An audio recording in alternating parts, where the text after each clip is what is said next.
And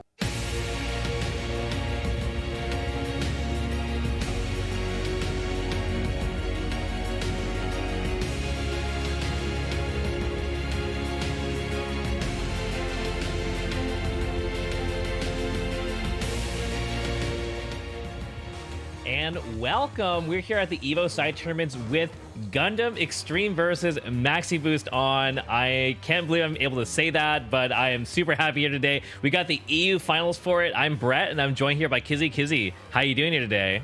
I'm doing good, man. How you doing, bro? I'm doing great. Just excited to sit here and watch some awesome Gundam. Yeah, same here, man. And I'm looking forward to seeing all these people play in this upper bracket. So let's go ahead and check it out right now. So right now, look, we got Turkish, we got the final busters, and we got what, double S tier team? Oh man, like we got a lot of names that I'm never. To be honest with you, I haven't seen most of these players play, so I'm actually super excited to see what the EU finals got in store for us. Right now, I'm already looking forward to double S tier team already. These names alone are just like pretty sick right now. Yeah, super excited to be taking a look at these matches. And like you said before, this is the EU finals. So, I think both of us are going to be a little unfamiliar with a lot of these players, but that's great because we're just going to be learning about them along with our viewers, and it's going to be exciting. Obviously, it's an open tournament, so great opportunity for anyone to kind of get in here and show their stuff. I think that's the best part of this, right? So not only obviously they're gonna be able to showcase what they got for us in this game, but they'll also be taking home some prizes depending on placement here. So the side tournaments, we got the 8 teams placing out here. $350 for first place, $200 for second place team, $150 for third, $100 for fourth, and of course going in at 5th through 8th, they'll be taking home that $50. So really awesome just being able to see players showcase Gundam, on the big stage, as well as get supported for that payout at the same time. Always really happy to see that, especially with these more niche games. But if you're interested in checking out this game or other games that you can compete in, definitely go to compete.playstation.com. You're gonna be able to find all kinds of information for future Gundam events, like in the Open Series, as well as games like Under Night, Mortal Kombat, Tekken, the whole shebang. Guilty Gear Strive as well. So definitely check that out if you're an experienced player. Great way to prove your stuff. And if you're a new player, I think there's no better way, especially in this kind of situation we're in right now, to be able to dip your toes into the kind of competitive scene right from the convenience of your home. Yep. And like I said, that top 8 payout, man, even if you don't win and you get 7th place, you walk home with $50. And look, that's an extra gacha roll, man. That's for you'll get your waifu or get your own unique mobile suit if you got a mobile suit gacha game. So it's not like it's a loss at the end of the day. You at least get a win out of it, And like I said, it's easy to jump into it. You just got to go to the website and enter, hit the registration button, and give it a try of all these games, man. It's so beautiful, man. Gundam is a beautiful game. So make sure you guys go and check it out. It's an incredible game. I'm sure there are some people tuning in who are pretty unfamiliar with how the game goes. So I'm very excited to just jump into our next match and just kind of dip you guys through what's going on in this game if you're unfamiliar with it. But first up, we're going to have Turkish Gregs versus Y Finland Busters.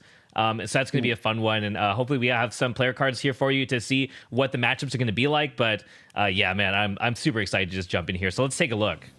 Yeah, so Turkish Gregs, man. So we got Sheridan and Penelope, right? So it looks like Zayrok. It looks like they're either regged or they might be running Togis 3, but we don't really know what Karjar might be running, so there's definitely a little bit of an unknown factor, and this is definitely the kind of game, right, where you can kind of whip out a pocket suit of some sort depending on matchup, I think. So looking forward to seeing and I actually don't see a lot of Togis 3, so I'm actually looking forward to see what they bring into the table with Togis 3.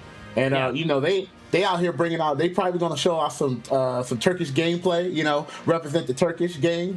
So I already like that name. I already like how prideful they are, man, stuff like that. So I really hope they bring something really unique to the table. Like I said, I haven't watched these guys play, so I'm really looking forward to this.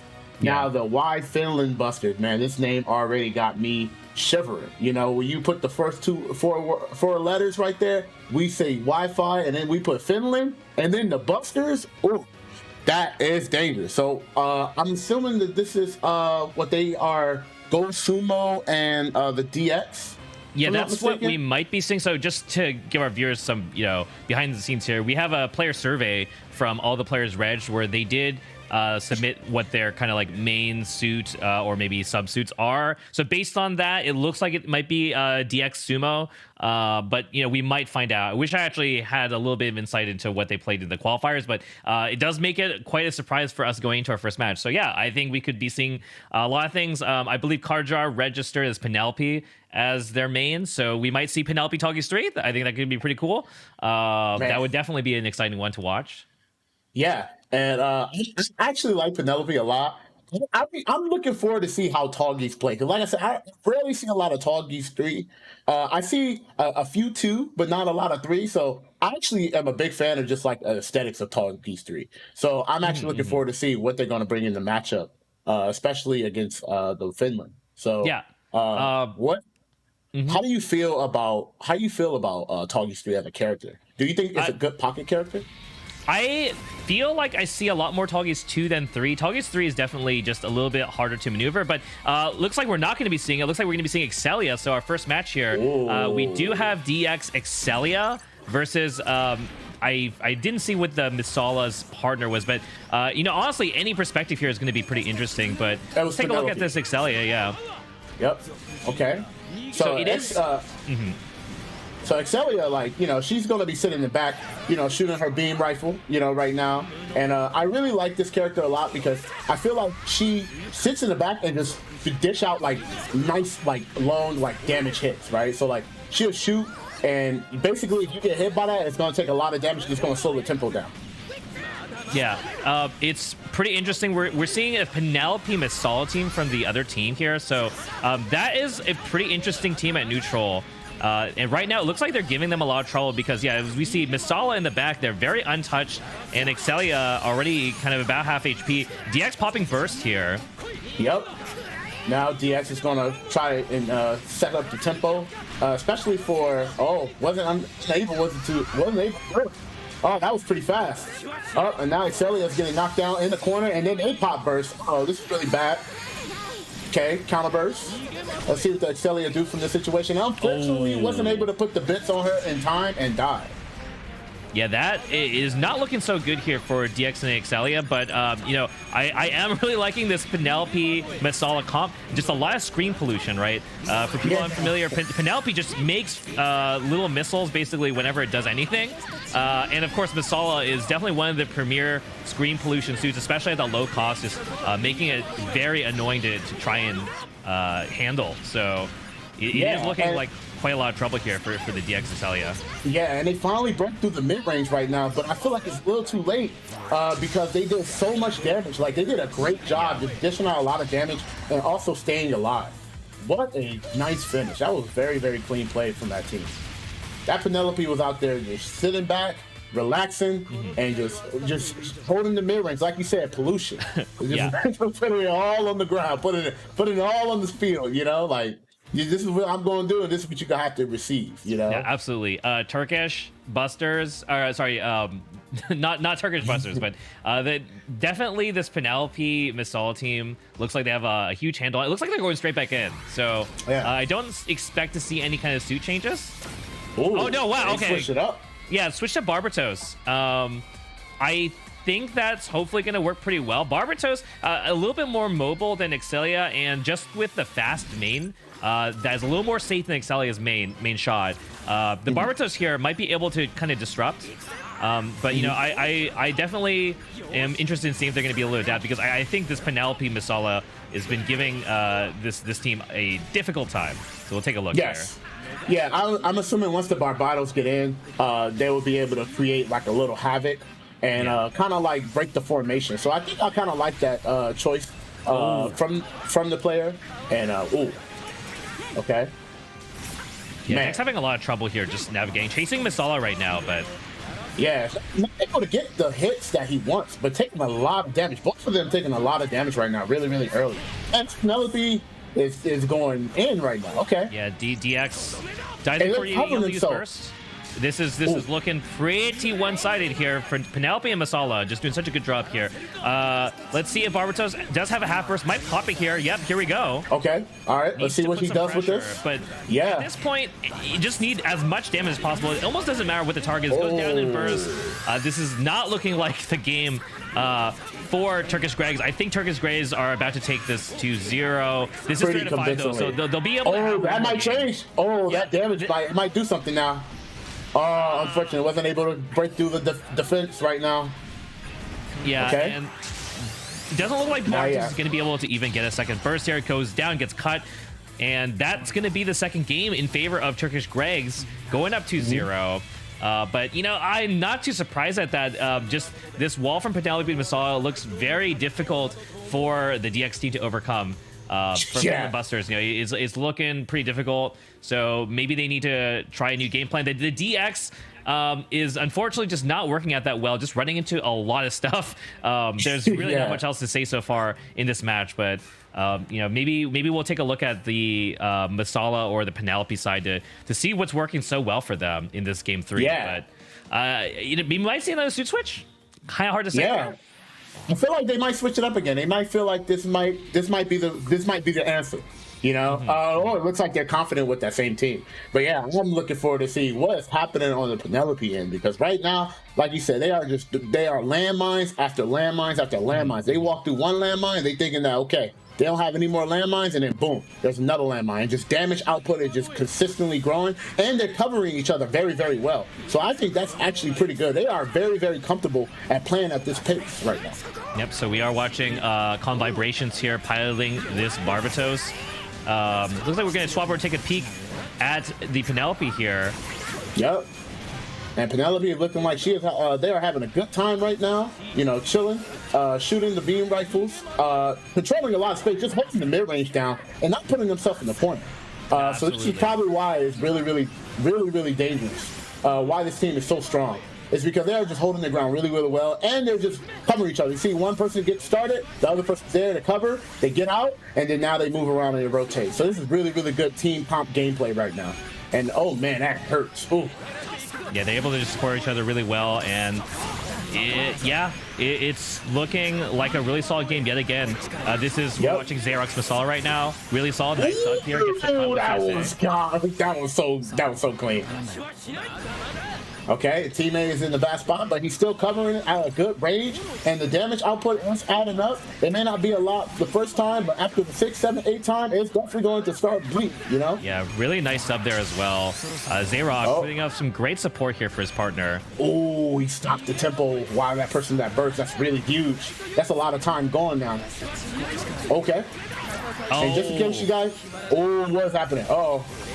Yeah, we saw some nice stall attempts here from Xerox. Was able to deflect a lot of the pressure from the Barbatos burst, and it is looking really bad here as they just need to kill each opponent once to end this. So we'll see here Penelope at HP just living on the edge. Yeah, just living on the edge. Jesus Christ, man, that was so clean.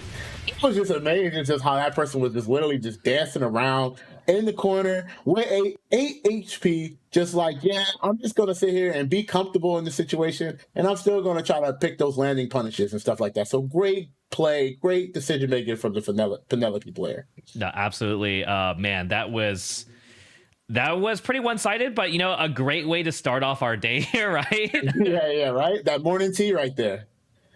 Oh man, yeah. I mean, I'm looking forward to taking a look at some more matches, but let's take a look here at some recaps from our match. I think the early swap seemed like it was a little bit better. That the Accelerate didn't really look like it was working out very well. But you know, I think regardless, I think Finland Busters.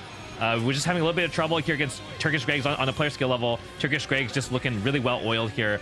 Definitely ready to try and take it today, it looks like. Yeah, they're actually looking really, really confident, man. Like, I'm not going to lie. That team is definitely looking very, very clean, looking very, very solid. And they are looking like they want to go in grand final. So yeah, well, they are well situated here in the upper bracket semis. They're going to be fighting against the winner of our next match, I believe, Nekomimi Khan versus Solgor Teach Chinese. So that is going to be an interesting one. I know at least Solgor's team has Sol Neko on it, who I'm familiar with, and unfamiliar with the players on Neko Mimicon's team, but very excited to find out, to get acquainted with them, right? Right, exactly, man. Like I said, I'm really happy to see all of these players that I haven't watched before, man, come in, and they showing some cool gameplay, man. Showing some really good gameplay. So yep. I'm assuming the Neko team, they seem that they're going to be playing Reborn's Exia. Yep. So that's actually... That's what we think based on the surveys, but again, anything goes. Really hard to say. Right.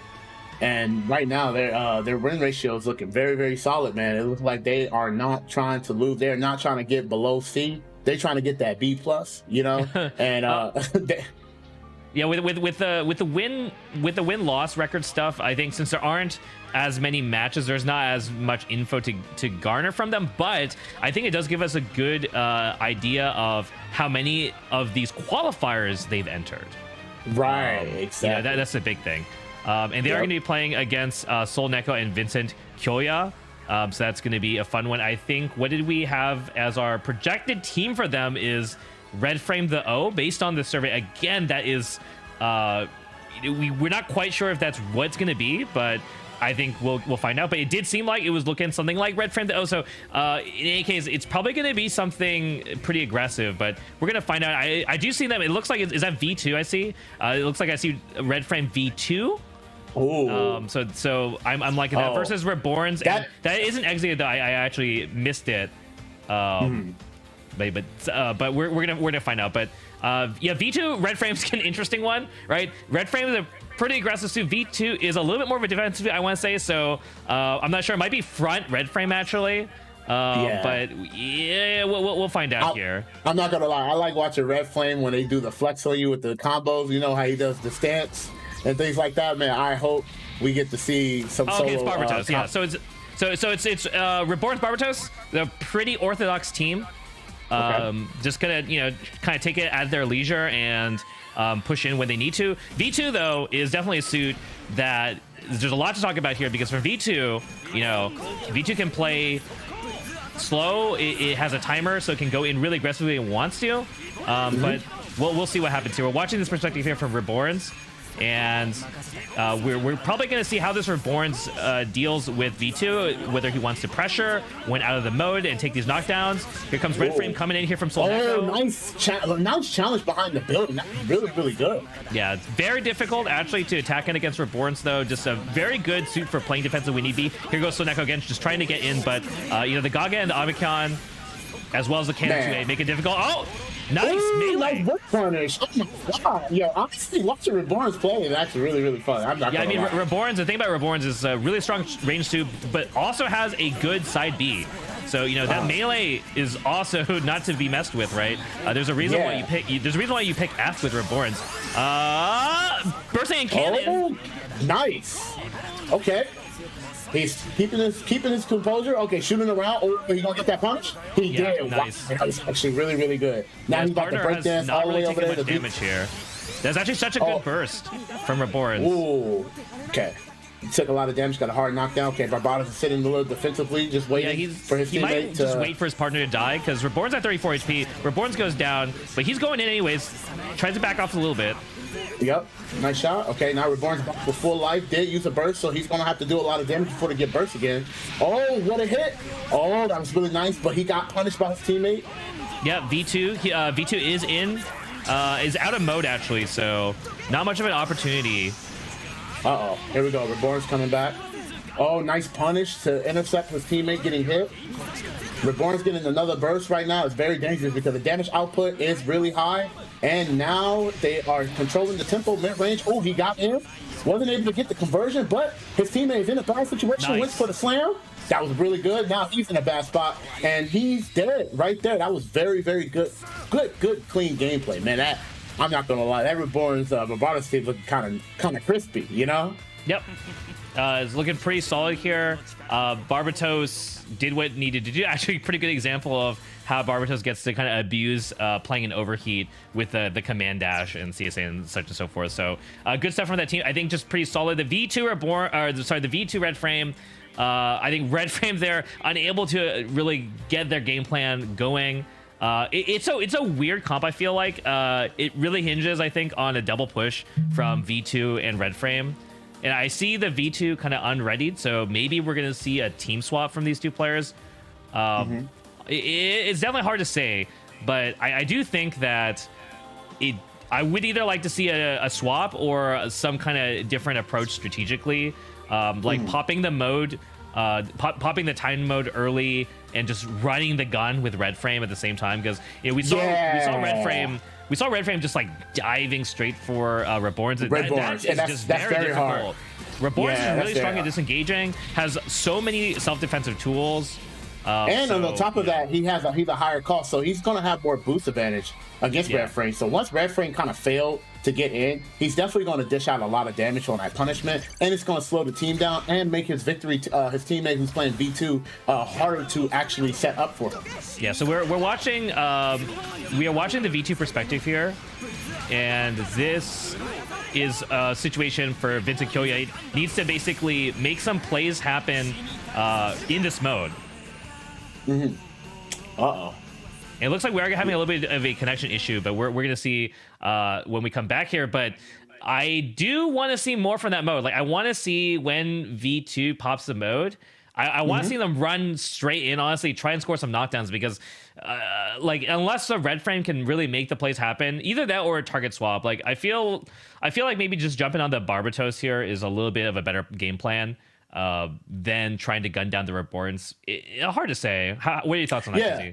So my thoughts is, I feel like, going at the Barbados, and then like you said, going into that V2 mode really quick and trying to get that quick knockdown and dish out damage, because in that mode he does do a lot of knockdown setup, so that be able to get to set up more tempo opportunities. And on top of that too, they are higher costs on the Barbados, so he's not going to be able to evade as much as he can. He's going to have to take a lot of risk. Then that allows the Reborn players to have to make risk and make decisions, and then that makes errors. And then when you make those errors, because you have to kind of take a risk to look out for your teammate, then you can start looking for punishments and things like that. But running at a wall like that has perfect defense, it's kind of like not heavily on the offensive favor, especially against Reborns. Yeah, no, totally agree. Honestly, I kind of want to see suit swap, or I want to see on this game too. So it is 3 out of 5, right? So you can afford to lose 2 games here. So they are down 1 game for Team Solgar Teach Chinese. So if they're planning on taking over Neko Mimikon, they probably need to try some high risk gambles. I mean, well, I say that they definitely tried something in game 1. I don't really think it worked. Game 2 was not looking like the strongest start either for them. So I would like to see either like a full on committed gamble around start for this comp, or a suit swap, one or the other. Yeah. And it just went here that one of the Neko Mimi's teammates actually DC, so they're going to take a loss, unfortunately. But I'm still looking forward to seeing like some interesting switch ups. Yep. So Neko Mimi, they actually dropped that game for that disconnect. So here we are going into game 2. Okay. Oh, sorry, game three, and we're watching Sol Neko's Red Frame here to see if he can make it happen. Yep, he's looking for a way to get in, but as you say, the running into Reborn's Gundam is not a good idea. But Reborn is knocked down right now, so maybe this might be a good opportunity to dish out a lot of damage against the Reborns. I think they tried to pressure Oki here, but didn't really work out. So Neko trying to make something happen. Yep. Oh, what a punish, man. It's like it's not working out anymore. He's trying to 1v1 it right now, and this is not a matchup that Red Frame would like, but was able to get a nice straight hit. That Barbatos is absolutely looking, catches him with the pressure. Here we go. Oh, just a little bit too far. Tries to armor in on Reborns, doesn't quite get it, but still looking much better here. Getting a lot of damage on this Barbatos. Barbatos actually, they could actually get the overcuts here. Fighting burst. Oh, this is a good burst. Oh, he gets the hit. Oh, that defensive, man, that the strong defense for Reborn Gundams right now. Yeah, V2 in the mode here. Needs to push some damage. Goes for the trident. I don't think they got it. Okay. All right, this is actually pretty good for them. The V2 is very healthy right now. Could play the long game now. Has a lot of health. Yeah, the problem is Sol Neko did die first. Nice shield on the Garo. Very nice defense. Oh, that was good blocks. Okay, this is a bad spot now. Good counter. Good counter burst. Oh, he evaded that. Was so clean. That was so clean. Yeah, I think that's a pretty good. I think you take that as V2, right? You were able to mitigate a lot of damage, and the burst actually regens the timer on the mode. So V2 is going to get AB mode right now. So if they can see opening the pop, he's just going to pop it right now. There we go. Yeah, they're going to go for the Barbara. That was so good. That was Sol Neko going for some Oki. Maybe doesn't get it. Gets Garo beat out here. V2 very low though. It looks like they're going to give Sol Neko one more life. Yes, I think that's a great decision, especially for the red friend to go ahead and get that full life, and he can go ahead and rush down, and he can control space with the long range right now. So I think that was a smart decision. Okay, he's stalling a bit. They're going to pop in the mode, and they're going straight for the Barbara. Here we go. Sol Neko fighting burst. Sol Neko closes it out. That was smart. Wow, that was such clean gameplay. I like the strategy now. Like you said that if they go for the Barbados, that's going to make the Reborns take more risk, and that's exactly what they just did. That was so smart for them. Yeah, so man, I feel like that momentum shift is all they needed here. So they're actually leading 2-1. I know I started by I think I started this set kind of making it sound like it was not a good position for Sol Neko and Vincent to be in. But clearly the tables have turned here. Man, I'm talking about the table has flipped. Yeah. I feel like they just flipped the table and was like, nah, we're about to create some havoc. And like I said, I think that was a smart thing to do, was to do damage to the Barbados, and then after that, focus on the Reborns, because now the Reborns got to deal with the double lock, and it's up to the players to make the right moves and the right options to get out of those bad situations. And they adapted well, and they was able to find a countermeasure. Yeah, basically, if Sol Neko can make the clutch play, then they're looking pretty. So, you know, game 1, it didn't work out. Game 3, though, it did. So we're going to take a look again. And again, they are only one match away. Here we go. Just double diving in, gets the hit. Okay, nice combo. Yeah, no cut either. And we have Oki here. Yep. Okay, now Reborn's got out. Used a lot to get out of there. Tries to armor, but it downs too fast. Man, that was actually good defense right there. Yeah, you know, the thing is, Reborn has a lot of ways to hit Red Frame out before Red Frame can get the armor. Oh, gets a stun. Does not quite actually... Oh, didn't capitalize from it, though. Yeah, but it looks like his partner, V2, doing a good job of just taking attention away from everyone. Got the cut on Reborn's there. Yep. So, and right now, Red Frame and Reborns are taking a lot of damage, but the other teammates are looking really healthy. Oh, knocks him down before he can do anything. That's a huge... They needed that. Sol Neko's so close to getting burst here. If he can like land a 1BR. Oh, the disconnect. I think that's going to be it. Because I think that was Neko Mimi's teammate, or one of the players on Neko Mimi's team. 3006 actually looked like they were going to give the win to Sol Neko's team. So Solgor T Chinese, I think, is going to be moving on into upper bracket round 2. I don't know for sure, though, but that's what it looked like. Yeah, it's definitely looking like that. That would be the worst way to go out, man. You know, like, when they won the team and then they bounce back and then unfortunate things happen. And now they are going to take that win and, have to go home and tell the family about this.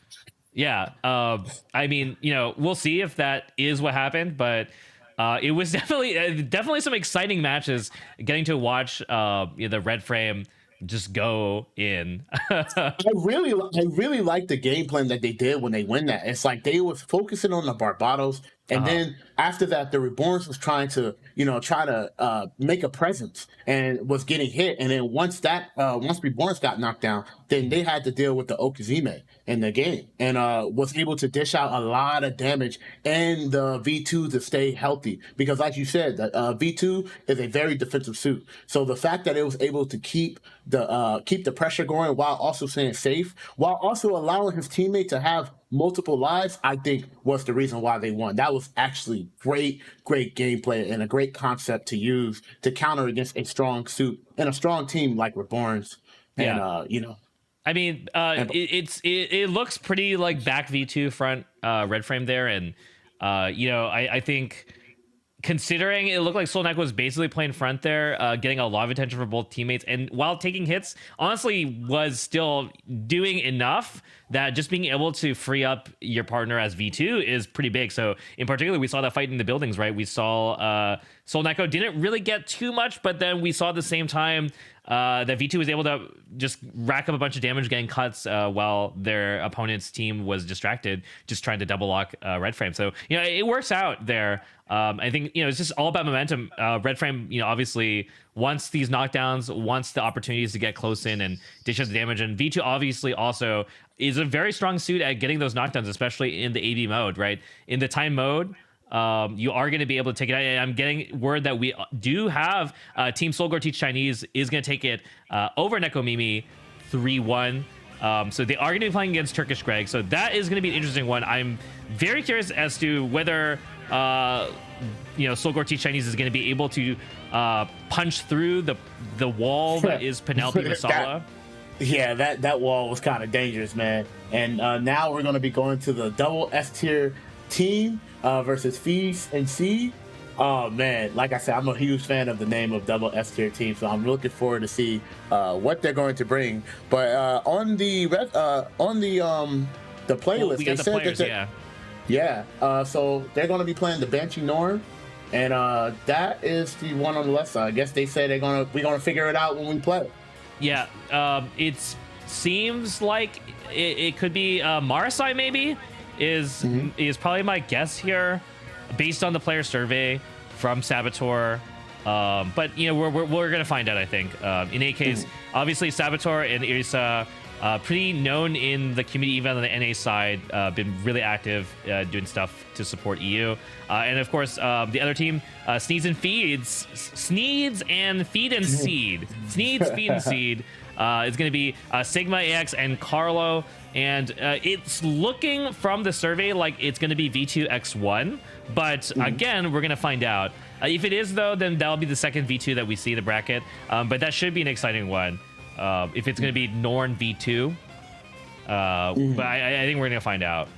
I'm actually looking forward to seeing the Norm, actually. I know the Banshee series is just I really like their beam rifle because it's like it's very, very like huge, right? So like if you get hit, it's very demoralizing. It's like, oh man, I got hit by this. Being Magnum from many of the Unicorn suits just really solid, especially in this version. They did kind of nerf the beam rifle guidance a little bit, so the difference in guidance actually is pretty real. It's always been real, obviously, but with most of the other beam rifles kind of feeling a little bit weaker in this version of the game compared to in the previous iterations, Beam Magnum certainly is super real now, makes them have to respect that spacing a lot. So we'll see. If it is Norn V2, I think it'll be pretty interesting, since it'll be the kind of matchup where, V2 in general, I always enjoy commentating because you get to see these timed pushes by the V2. You also get to see how the existence of that mode pressures the enemy team to try and figure it out. But as Norn, I feel like Norn's pretty comfortable with a lot of situations. So I think it'll be up to the back suits, and if it's going to be V2 X1, then if it's the X1 trying to get in against the Norn, and if it is Marasai, then that's a lot of stuff on the screen compared to something like V2 X1, where I think that it's going to kind of be a little bit like that previous match we watched, where if it is V2 X1, then it will be a match where either it's going to be back V2 again and we're going to see front X1, or we're going to see a double front time push with the timer. Either way, I think could be interesting. So looking forward to see how that's going to play out. Yeah, and I really like how X1 is a good choice because they can use the cloak to deal with a lot of the beam rifle shots. So they're able to kind of take a little bit more risk because they got a little bit more health to kind of basically afford. And if they could use that opportunity to actually get in and actually take those hits, it's actually going to be very scary against.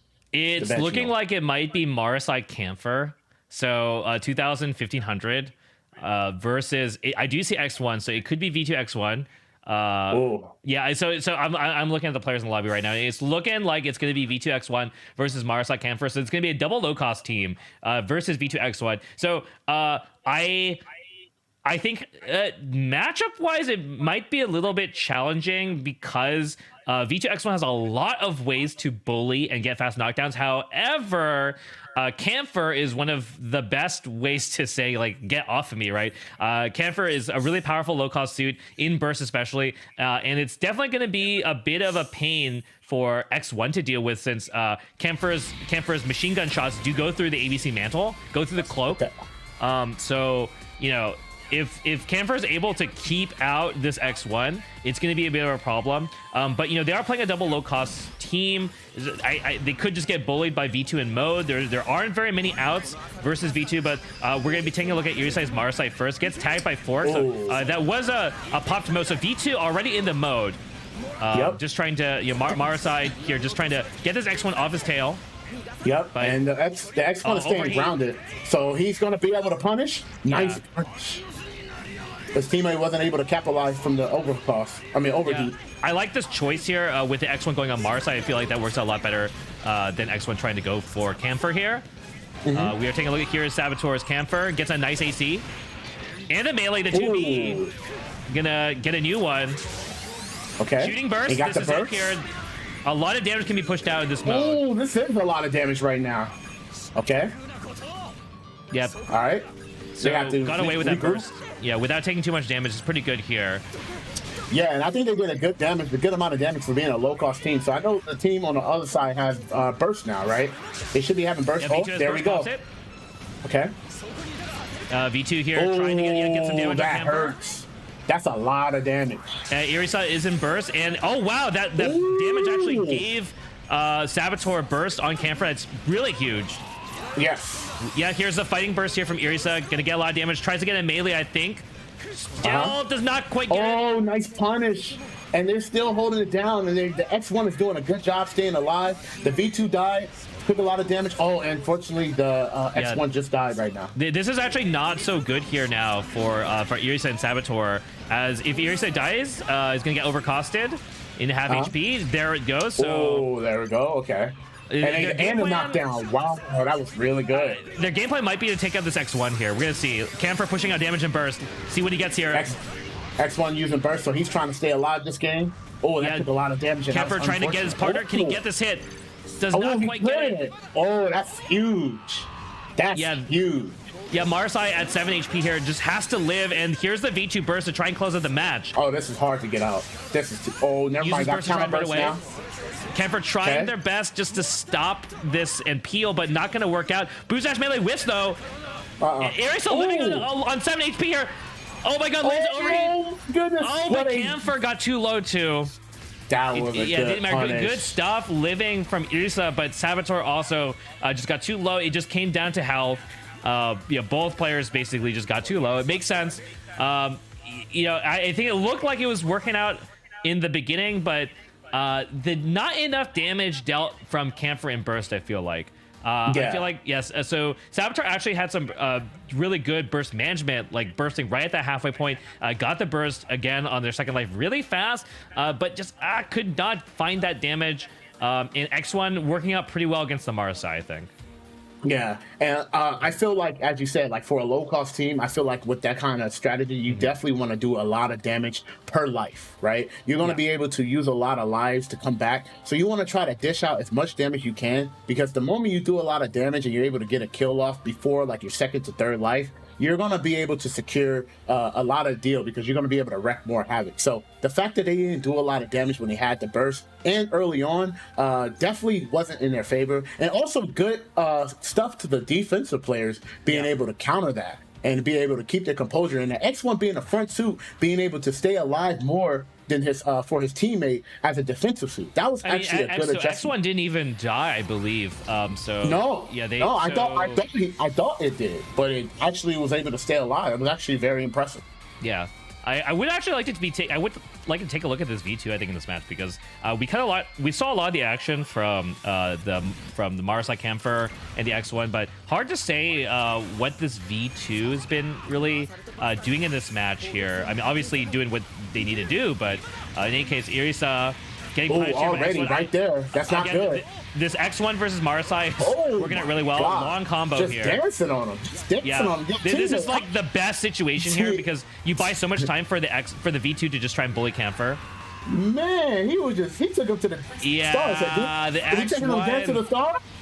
Is that it? Okay. I guess he felt bad. Let's see. X1 trying to do 2B Oki here. Okay. Just hunting this Marasai. This is not good right now. Like you said, Still has that cloak too. Like hasn't even been touched. Okay. Oh, there we go. Yeah, but I guess that it still kept the rescue. cloak, so it's actually not bad.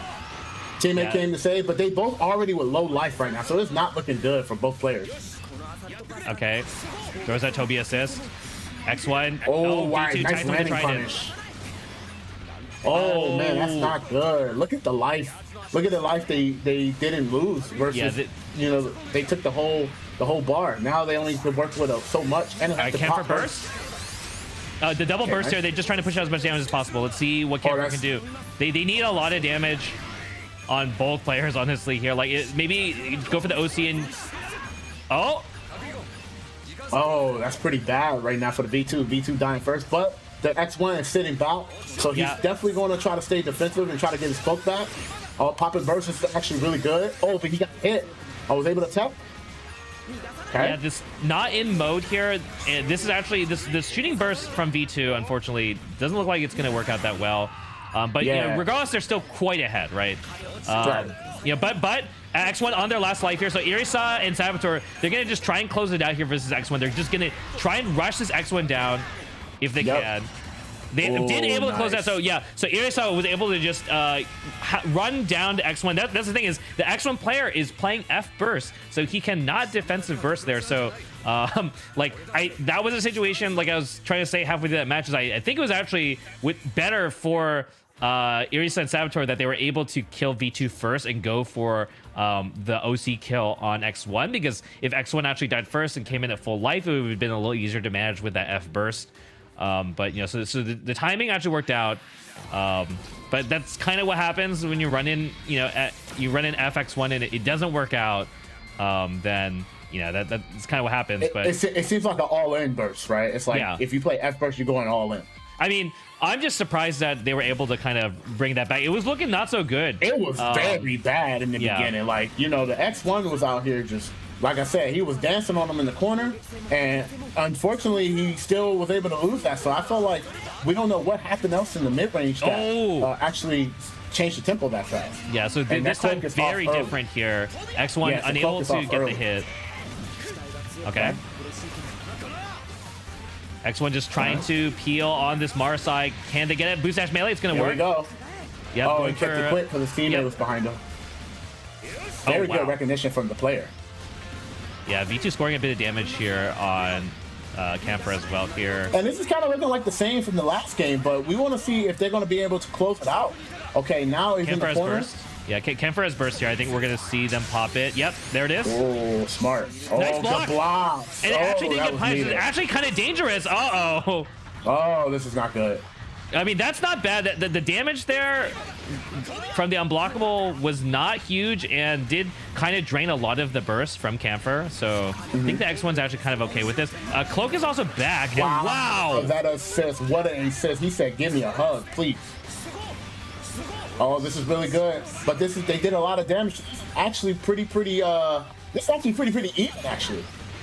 We don't know how this is going to go. Oh, here comes this Camphor. Damage. Oh. Yeah, they're going for the double kill on the X2 again, I think, or X1. I think that is really their best. Wow, that round stuff. Actually, health-wise, they're doing pretty okay too. Like Irisa on Marasai has a lot of HP here. 300 HP hasn't been touched yet, so this X1 needs to be very careful here. Oh, and if they go down, it's a real problem. Yep. I feel like he should avoid the Campler as much as he can, because the Campler is the only suit right now on that team that can actually shoot him while he has the cloak on. So he's going to have to play the risk reward and kind of keep at bay on the Marasai and just kind of have this V2 kind of cover him. Yeah, and Marasai has burst here, so Irisa is in a really good position. That was good. That was so good. It looks like they just want to try and kill Camphor one more time, I think. Here it comes, Irisa trying to close out. Just gets the kill on X1. Oh. It's still in burst. Where's this respawn? This respawn's close enough. They're going straight for it. Okay, Irisa just going straight for the X1 here. Can they get it? Just overheat, not enough. I'm looking at the other side of the screen here. We're seeing this 1v1 from V2, but the same side on the other side of the screen here, Marsai is hounding down X1 to try and close out the match. Here's the burst here. This might be it. They're just looking straight. Oh, he evaded that? Oh, he got burst now. Oh, they If kill V2 anyone burst, now. what are they going to do? It's If so the teammates stay close. alive, Everyone is low. Everyone is low. There it is. God. X1 able to tag out Camper. That was so crazy. Oh my goodness, that was so stressful, man. I felt like it was so even, and then it just went left really fast, and then it just went really fast. Oh my goodness. Oh man, I'm sorry. I know I was calling out the action off screen because there were basically two 1v1s happening at the same time. There, so you guys were watching the V2 Camphor duel, but then at the same time I was watching this X1 Marsai duel to the death on the other side near the buildings. So it was really crazy. Anything could have happened there. So like they. It's like Sneeze was able to take the game, but it really could have just gone anyway. So, man, what a match. Yeah, that was actually pretty good. Now I feel like this is a very, very close match, man. I feel like both players are adjusting to each other, and I like that they are keeping the same suit because they know that this is actually really good for both teams, right? Like, it's like, okay, I just got to make the adjustments against him. I got to make sure I don't make a mistake here. And they're pretty confident of what they're bringing to the table in this game. Yeah, I mean, I think a big thing here is, like, they know that the X1 is going from our side, so it's really up to Irisa to try and defend versus X1.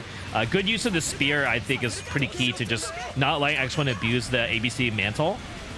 They're getting a good amount of damage on V2 this game, though. V2 is actually lit quite a lot. X1 needs to make something happen here. Very close to Mars side, but can't really get in. There it is. Okay. Ooh, nice. That was a very, very good damage. 221 damage real quick. Good cut from Camphor, though.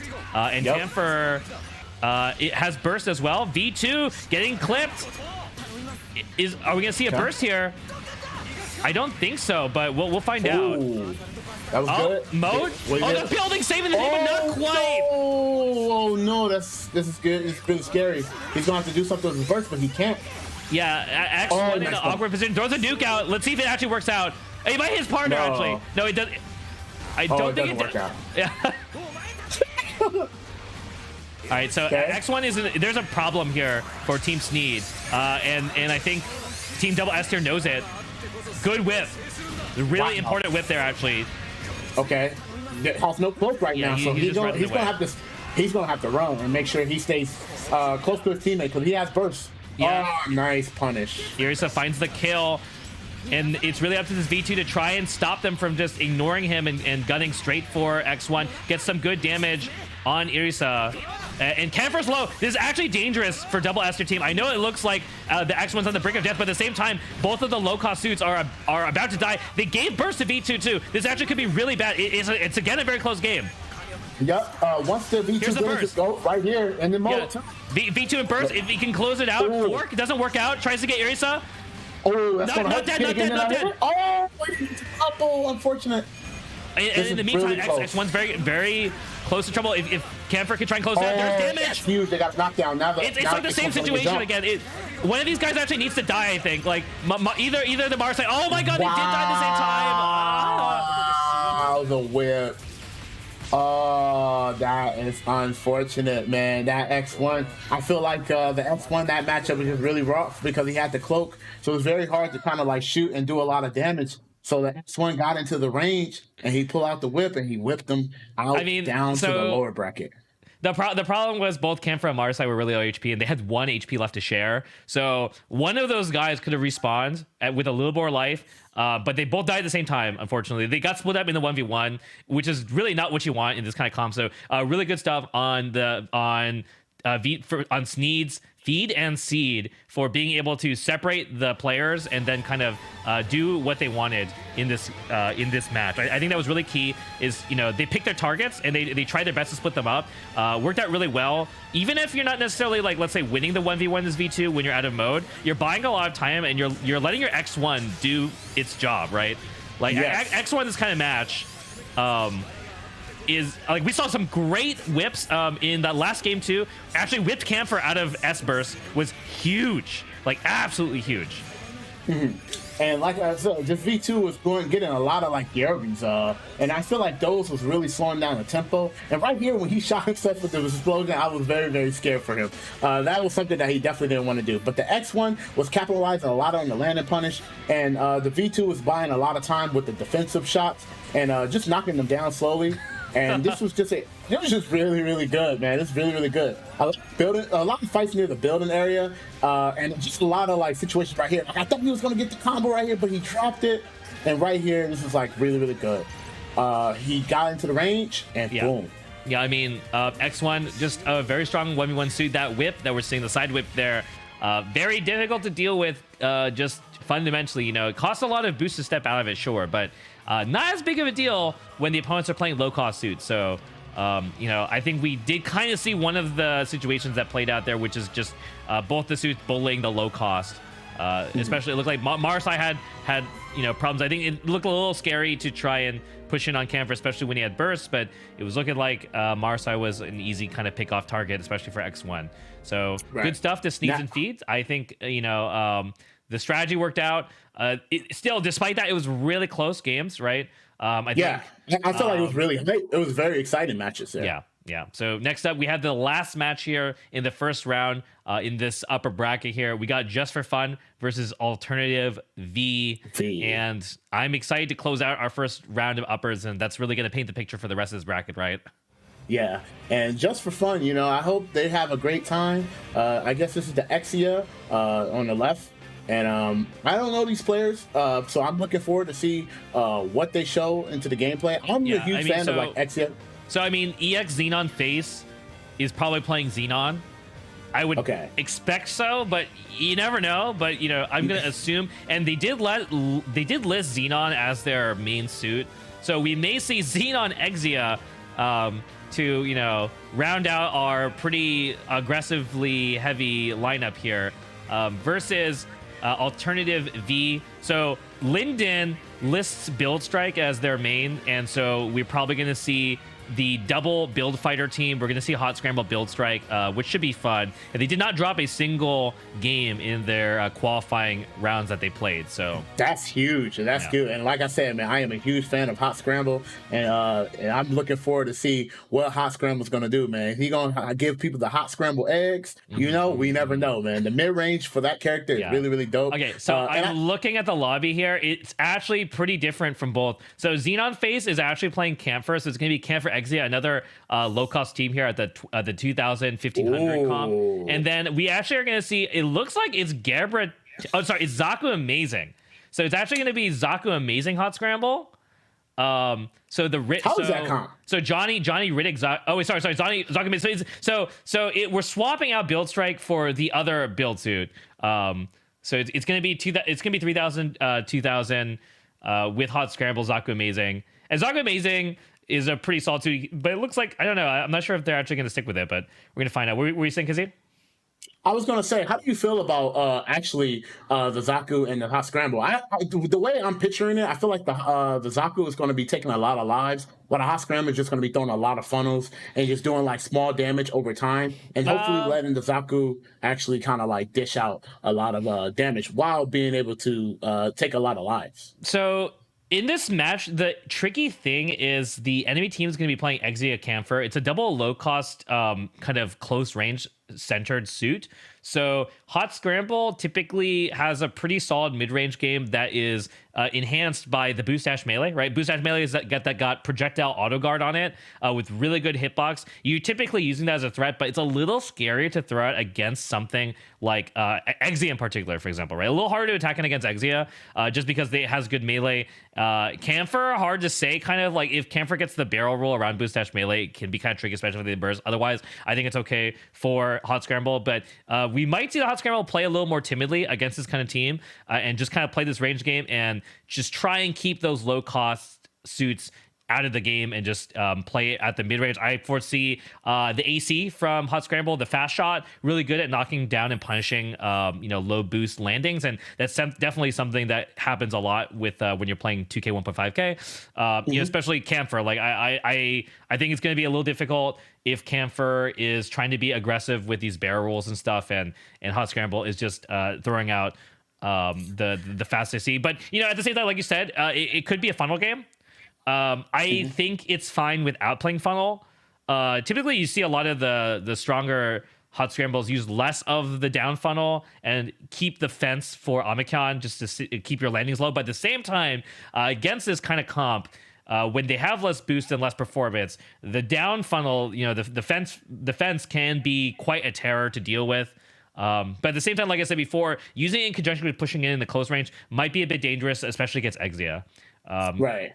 So Zaku Amazing, on the other hand, like I don't foresee it really going in that much. I think it does a really good job at supporting with its missiles and hard to see main. Just a lot of cover fire. So I think we're going to see this Zaku Amazing. If it is Zaku Amazing, I think we're just going to be seeing it throughout a lot of support from the side lane, just making it really difficult for the enemy team to attack in. I'm not really entirely sure what the game plan is going to be for this Exit Camphor. Like, I guess they're just going to, you know, just try and get in, basically. Double lock, I'm assuming, yeah, right? I mean, you can try and double lock hound this Zaku Amazing. I do think that Hot Scramble doesn't have the best ability to peel compared to some of the other front suits. You know, like preemptive charge shot A for the big Garrow is pretty decent. But his ability to peel is not, in my opinion, the strongest. He has AC that's kind of the main deal, but like I could see a match playing out where they just kind of run the train on Zaku Amazing, and Hot Scramble is left in the dust, or they juke it and then they just pounce on Hot Scramble.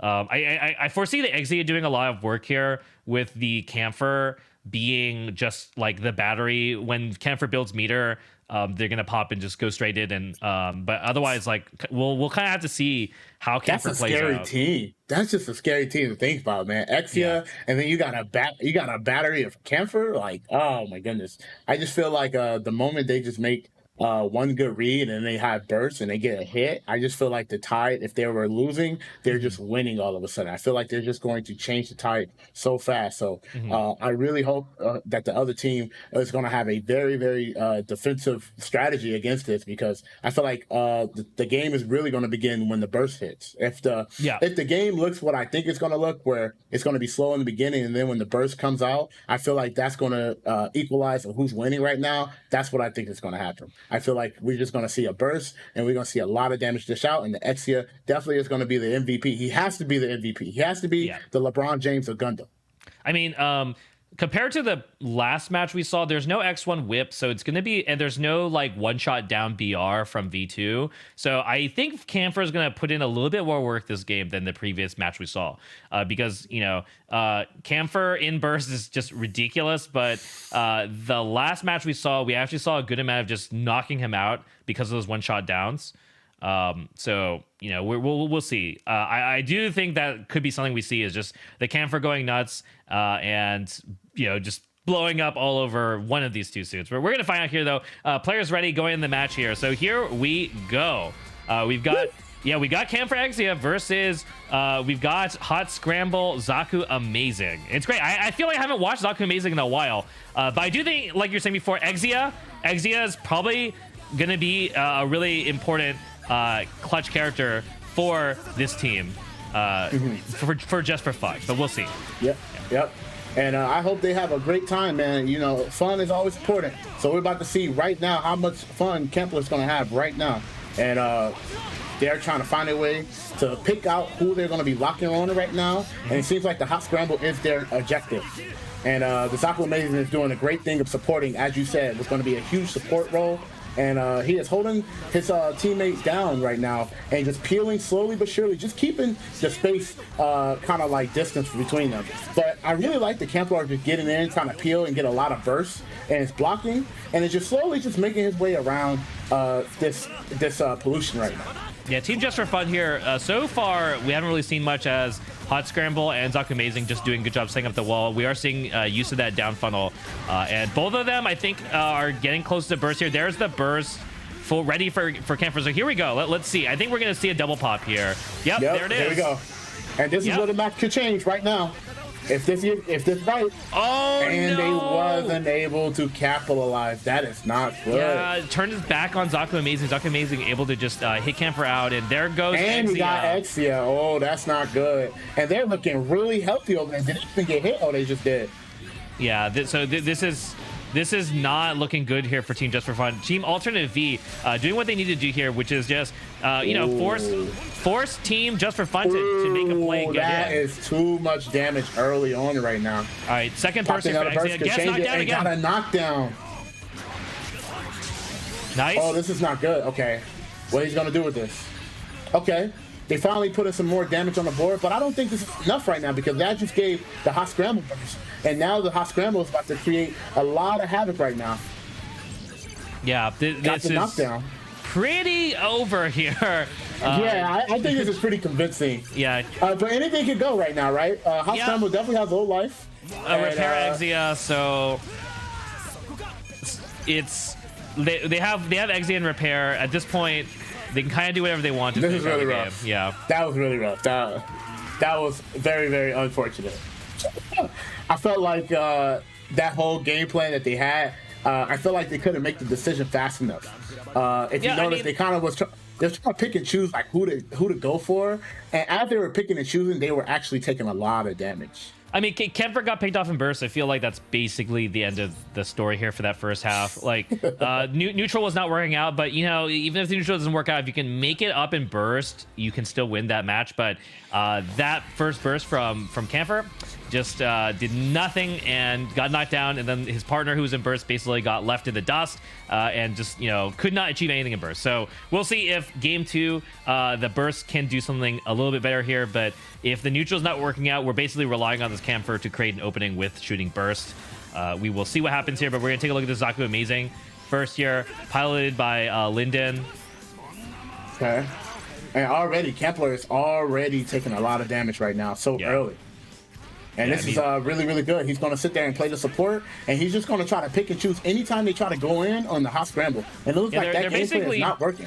Yeah, I mean, they're basically just taking turns knocking down one person, right? It's like they knocked down the Camphor, then they knocked down the Exia, they knocked down the Camphor. The Camphor and the Exia kind of playing pretty separately here, and unfortunately, the coordination's not quite there. Camphor trying to get a hit, does not quite get it. Camphor has burst though, so here we go. Damage. So no damage basically. Here we go. All right, let's see Camphor can make something happen. Yep, there. Here we go.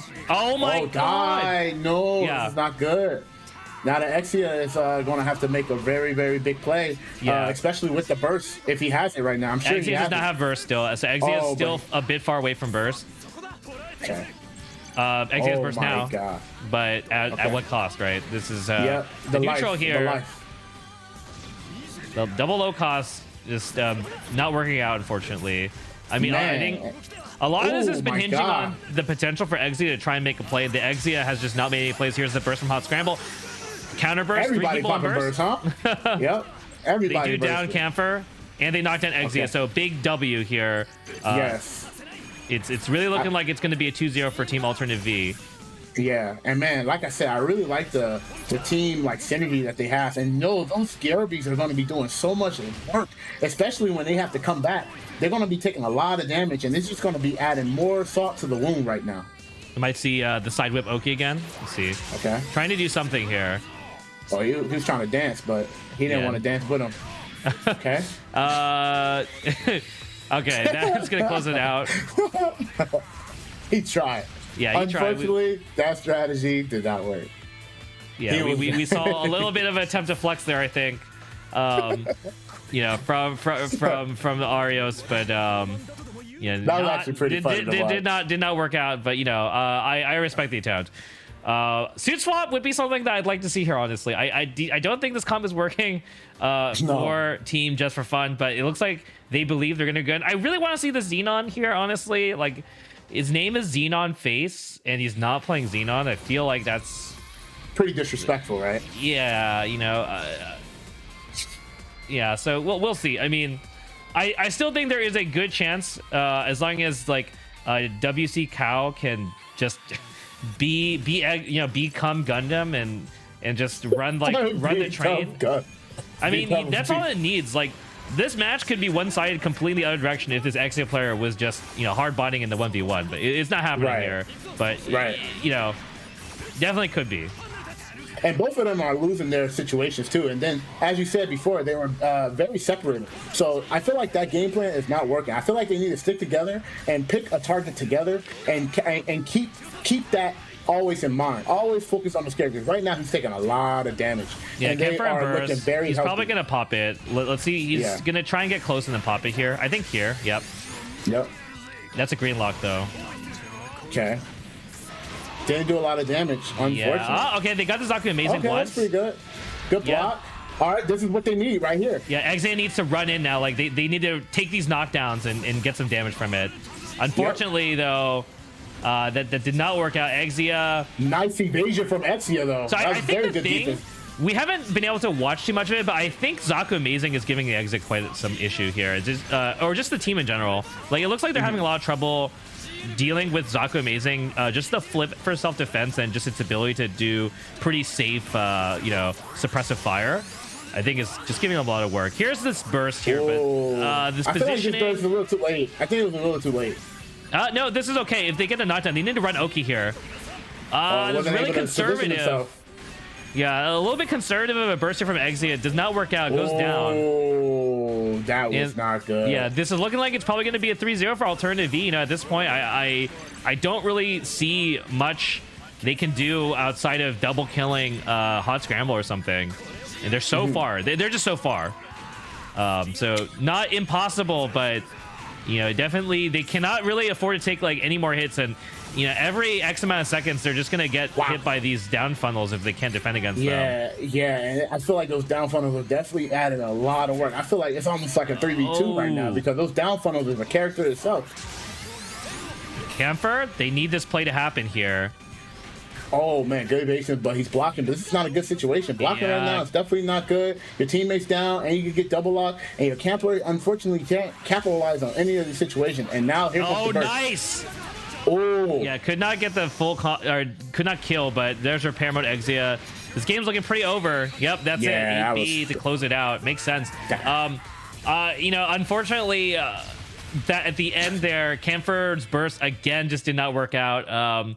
Hot Scramble just doing such a good job taking those knockdowns. So it was looking like a kind of bully the low cost suits kind of match.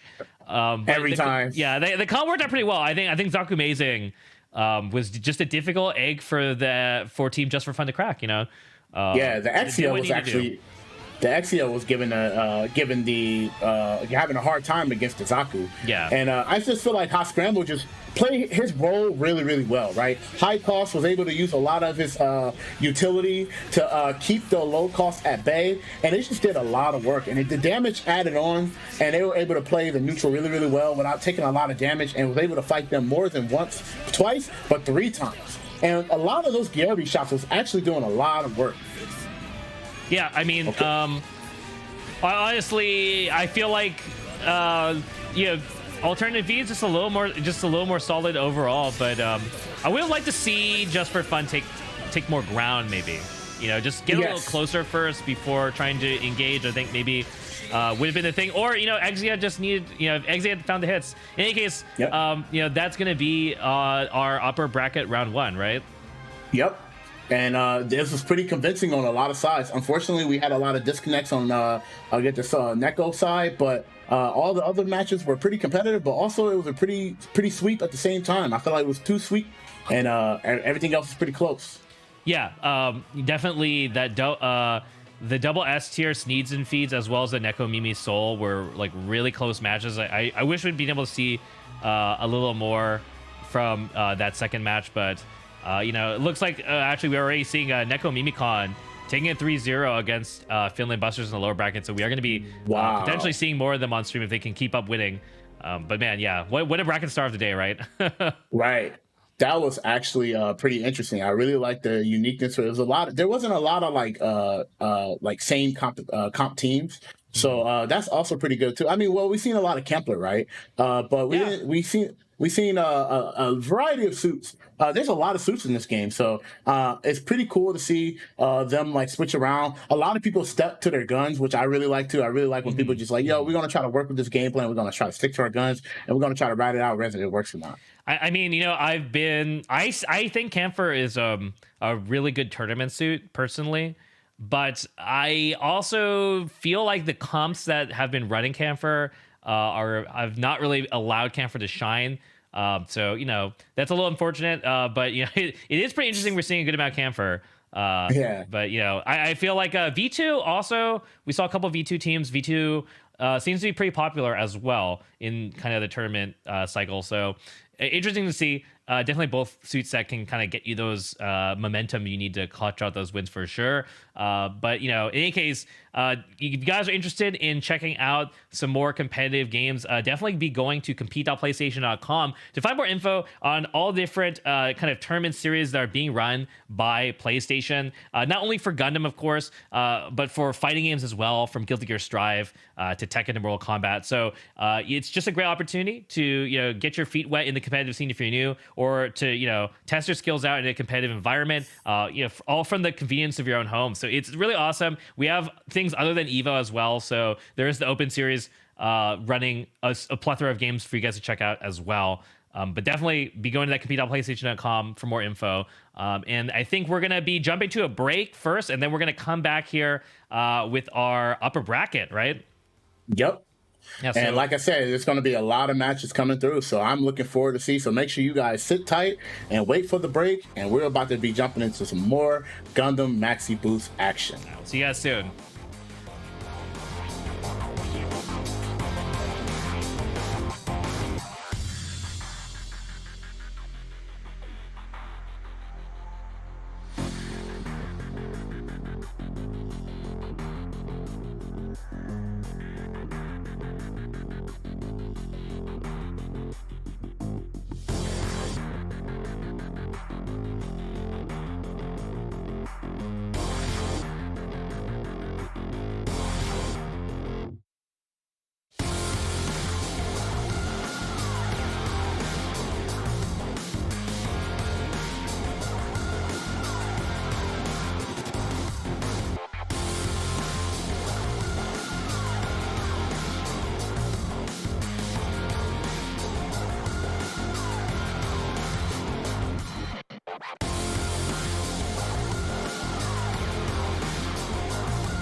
And welcome back to the EVO side tournaments. We're here with the EU finals. We're at the round 2, the upper bracket side here for Gundam Extreme versus Maxiboost on. I'm Brett, and I'm joined by my co-host Kizzy. And Kizzy, that was a pretty great first round of upper, right?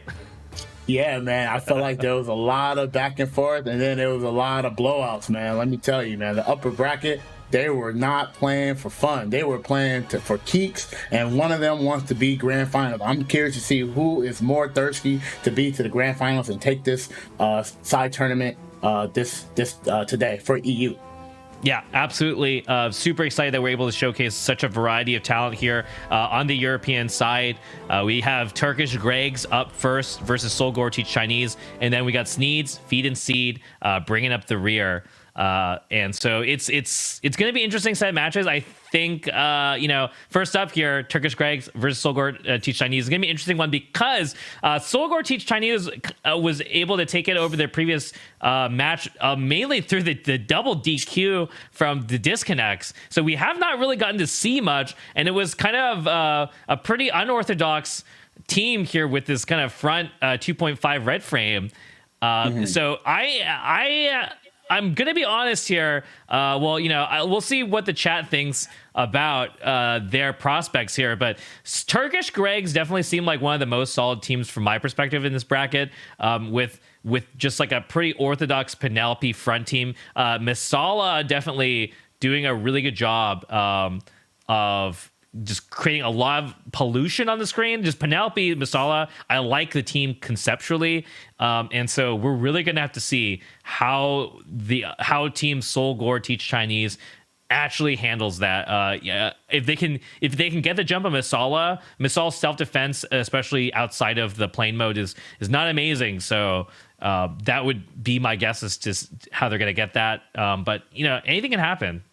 Yeah, and I'm a really big fan of like people who have a very, very good mid-range game. And let me tell you, man, the Turkish Greg, their mid-screen game was looking very, very, very, very dominant, and their defense was very, very dominant. And even though the other team was able to win off DQs, what we've seen one of their games where they actually made a slight adjustment that was pretty good, and hope that we're able to see a little bit more of that when they fight against the Turkish Grudge. I actually want to see that slight adaptation. I believe that it can work, but like I said, man, that defense is just so strong. It's too strong, and their mid-range is just so good. We are seeing that Toggy's 3 you were talking about.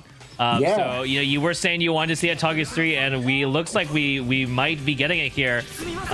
We've got Vincent Koya on the V2. Go ahead and just popping mode, goes for the trident just immediately. It doesn't really work out, but I think it makes sense here to just pop mode as soon as possible and just create an opening for Sol Neko. Because that red frame needs to get in. Red frame probably going for Oki here. Hard to see it, but unable to find anything. And right now, like I said, the V2 wasn't able to do as much in that mode, and he got out of the mode super early. So now he's going to have to kind of wait it out, and hopefully the red frame not take a lot of damage because they're going to be locking him, and he's not going to have an easy time of getting in. But he was able to get in that situation, but the other team capitalized from that, and now they are playing and sitting healthy right now, and the red frame is bleeding right now. It's very even here. Yeah, red frame at 121. Pop fighting burst. See if Red Frame can get the hit. He does. Oh, he got it. Okay, this is really good now, right? So they're leading now. Okay. So Red Frame goes down as well. So we're again in like a pretty even situation. Okay, pops. I didn't actually get to see. I think that's S. Yeah, it looks like. Yeah, it's S. All right. Okay. So this mid-range is looking really good. They got him in the corner. Both of them are knocked down. This is not good right now because now you can just see that this mid-range game that they love to play. Here comes Red Frame in fighting burst. Oh, Red Frame want a hug right now. Got a knockdown. Is he going to set up the setup? Oh, no, unfortunately. Did a lot of damage. Yeah, Penelope sitting pretty. It looks like they're probably going to give their partner yet another life. So it's been a front. Toggy's 3, and honestly, I haven't really seen much from this Toggy's 3 yet. And they're given a lot of opportunities for Sol Neko to just cause a lot of terror here. Yeah, and like right. I wanted to see a lot of Toggies, but right now all I've been seeing from the Toggies is who like to take damage, and I know that is not probably a good for this party comp, especially when they be controlling the mid range really, really well. But that was a very, very good fastball shot, and was able to get the punish people to hit him. That was actually very impressive. Yeah, this is a little bit of an awkward situation. Here's the S burst from Penelope trying to make a play here, but immediately counter shooting burst. Ooh. They were able to knock down, so that's pretty good again here against V2. V2 hasn't popped mode yet, though. Oh! Good blocks. They set up the unblockable. Oh, it's over, man. You gonna stall on him? Oh, yeah, this is not good. This is definitely not good. Tries for the pressure. Oki does not quite get it. Partner does get the got punished for it. We might see a burst here, like almost. Oh my Ooh, god! That's not good. That's not good right now. This is actually pretty even because now one has burst. I wonder if the V2 has burst as well. A V2 does not have burst. So here's the S burst. They gotta close out the game right here. They do. Oh no! That went bad real fast, fast. Too much damage. I mean, the Team Solgor Teach Chinese. I think they had some really good clutch hits, but they kind of burned out. They kind of petered out there at the end. And V2 took, I think, a little bit too much damage there.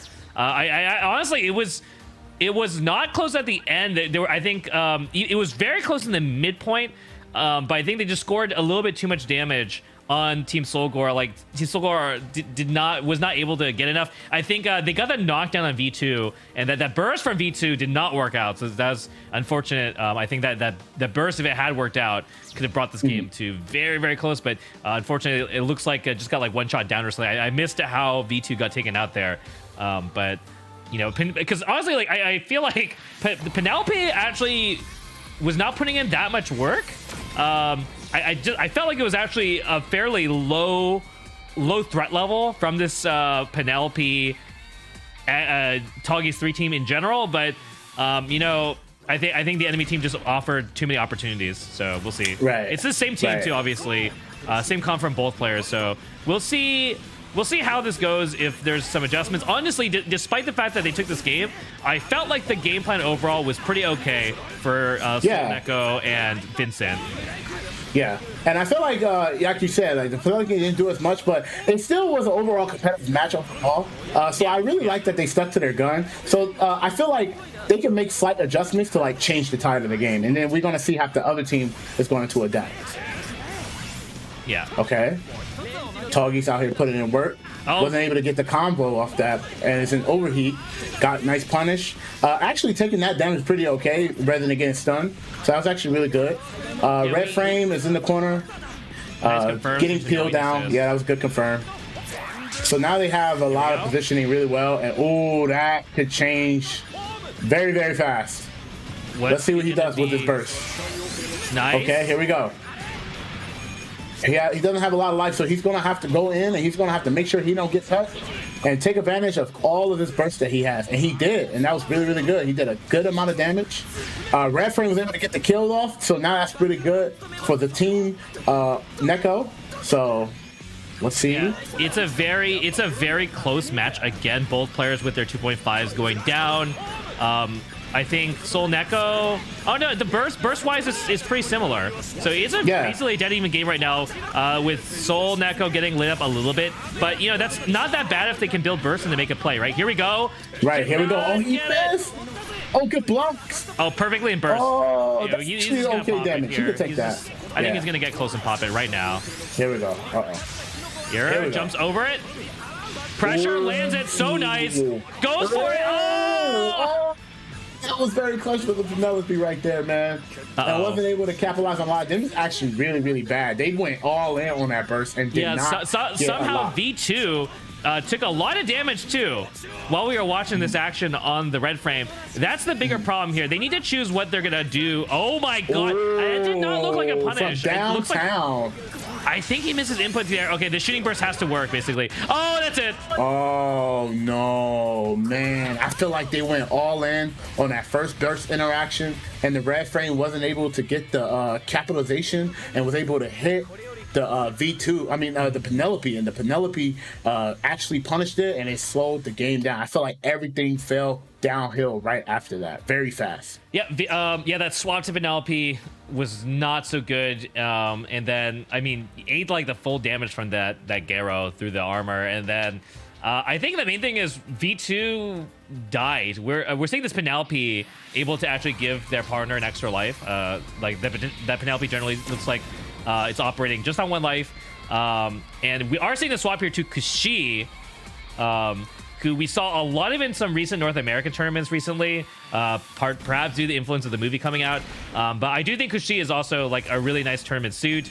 But this is going to be Penelope versus Kashi, so we'll see how this plays out here. But I think rather than some, kind of less of just like the tempo oriented V2, more consistent pressure here from X1 might give Sol Neko a little bit more breathing room.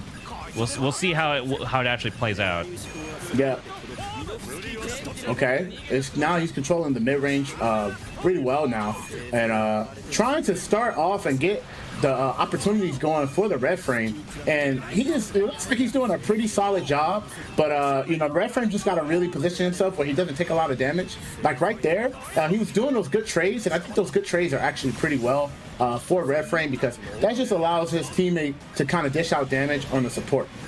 Yeah, we're seeing Kashi pretty far from the action, but does get this nice block on Togus 3, gets unblockable here. Oh. And wow, Togus 3 getting some huge damage. Huge play here from Togus 3. Oh, and he ran into that and died to the explosion. We might see a burst here. There's a burst. Very bad. Does find a hit. Just gunning down this Penelope. Oh, here comes Sol Neko, gets a hit. Oh, no. This is big. If they can get some damage here on Togus 3. Oh, the Garo does not work out. Oh, no. Yeah. Oh, nice. That was good. That's actually really good, actually. Yeah, that was a huge Garaby here. Sol Neko probably going to take another life here, and we'll see if this can work out. Yep. Okay, good. Oh, he's going to have to get out of here. Oh, he's going to have to get out of here. Oh, this is bad. He's so toast. He's toast. Oh. Yeah, I don't know how he was going to escape that. I felt like the idea was so good, but then it just went downhill so fast, because the red frame wasn't able to just take those opportunities to get in and then capitalize on it. Their defense is just so good. Yeah, I mean, honestly, I feel like there were just some execution errors from the Kashi player. Took a bunch of hits that they didn't need to take.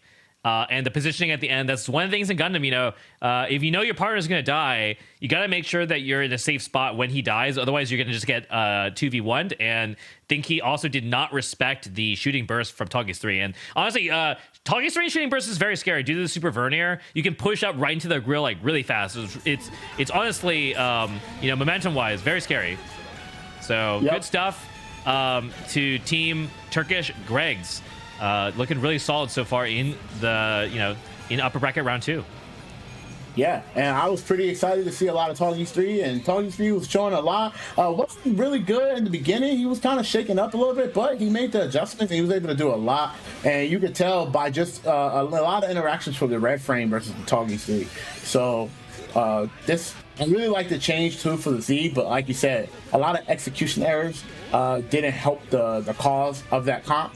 And maybe probably switching out the red frame probably would have been a good option too. But I guess he was really, really confident. He felt like he could have did a lot of damage with that. But they just played defense and they capitalized on the defense and countered them pretty well. Yeah, I mean, honestly, I think that the red frame worked out decently. I think Sol Neko got some good damage. I think the pressure Oki didn't. I don't think it worked out very well. I think maybe only one out of maybe saw 5 or 6 pressure Oki attempts, and I rarely saw that really working out. But as far as like pushing in with fighting burst, I think that was successful. But the shooting burst from Unagi or sorry, not for New, sorry, the Kushi player. That unfortunately, I felt like that was not really working out so well. Yeah. So from Vincent, sorry, from Vincent Koya, I felt like that they were out. Well, in any case, they're going to be in lower brackets, so we're going to have our second match here in the upper bracket finals. And yeah, it's gonna be an interesting one. It's Sneeds and Sneeds Feed and Seed. That's gonna be the challenge of the day for me. Versus Alternative V. Kizzy, what are your thoughts on this? So we see these teams play. I feel like Feed and Seed is definitely going to be a very strong and scary team.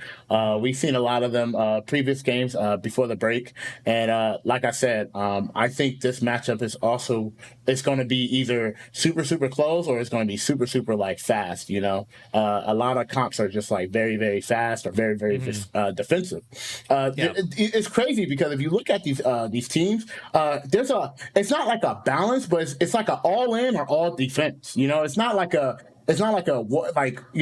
in and then one out. The only time we've seen that was one time, but then they switched it up, right? So it's pretty interesting to kind of see like these type of variants of play styles that they like to play. Especially I haven't seen any of them play before, so I really like what they're trying to bring to the table and like what kind of game plan they could do, especially in tournament. You know, tournament is very dynamic. We don't know what's going to happen. You know, anything can happen, right? So a team could be really good, but then against a certain player, a certain type of team, they might not be the best, you know? So we never know what's going to happen. Yeah, absolutely. It did look like the chat was favoring Team Sneeds, Feed, and Seed up 58% in the poll. So it looks like they really think this X1 probably was really garnered the interest here, because we definitely saw this X1 putting in quite a lot of work in the previous matches. So we'll see if this X1 can put in can cause some damage here. Again, Zaku Amazing though, physical ammo on the main as well as that barrel roll and missiles. A lot of stuff for X1 to try and get through. So I foresee X1 might have some trouble here in this team comp. So it might be up to X2. It might be up to X2 to try and make a big play here. We're already seeing X1's getting completely toasted here. Not even good cloak damage. That's not good, because that cloak damage is basically more HP, and you got to utilize some stuff like that. Yeah, V2 had actually popped mode too, so good defense, but will still get hit by the Garaby. Now he has no cloak, and he got punished. That's not good, man. That X1 is taking a lot of damage early on right now, and this team is looking really healthy. They're taking minimum damage, which is really good. These types of situations, like even though you see the teammates, the team is getting hit, they're not getting hit by a lot of damage. So the damage output and the damage war is heavily in the Zaku's and the Hot Scramble's favor right now. And he was able to get the kill off while they were in burst, I want to say, right? Yeah, this is ooh, that's huge. Consistent damage, consistent hits, and the best part about it, they're rotating together. Every time one hits, one comes out, the other one is going to the other team, rotate out. The Zaku Amazing is playing amazing support right now. Yeah, Zaku Amazing every time putting in quite a lot of work right now, and Hot Scramble hasn't even died once yet. So here's this burst from X1. It doesn't look like it's working out here. Yeah, F burst from Hot Scramble at 293, looking so nice here. It's gonna close it out with the side fences. Very convincing. I really like the rotation for that team. If you really see what the Zaku Amazing was doing, the Zaku Amazing was like, okay, we got the knockdown over here. Okay, I'm gonna go and help my teammate now. I'm gonna get the knockdown over there. Okay, the other person should be getting up by now. So now I'm gonna hard focus over there, and then I'm gonna target him, and then we're gonna get that knockdown over there, and we're gonna keep rotating, and we're gonna make sure we don't get put in the corner, because we know if we get put in the corner, the damage output is going to be so bad, and we're not going to be able to capitalize from this right now. So that was very great defensive situational awareness. That was really good. I think V2 here needs to just have more presence overall, and this has been a thing I think in a lot of the V2 matches today. Is outside of mode, we're seeing just very little presence level, really allowing the enemy team to kind of do whatever they want and not really taking space either. So it's just been really easy for the opponent's team versus V2 so far today to just kind of play in their comfort zone here. And I would like to actually see V2 fronting rather than kind of give their 2.5 the first life. Whoa, that's that Zaku Amazing. That matchup versus X1 versus Zaku Amazing, that does not look good. Let me tell you right now, man. He is missing him down, and he still got the cloak. I think he should avoid him at all costs. I mean, basically, this X1 is, you know, he's running up in front and getting double locked because a V2, especially out of mode right now, is just kind of really back off, getting picked off by side funnel here. We might see a play here. Nice melee. Ooh, that's confirmed. Okay, that's cute. I'm paying for $1. Yeah, splitting up the team is good here. Gets the knockdown. This X1. He tried to get that landing punish. I respect that option.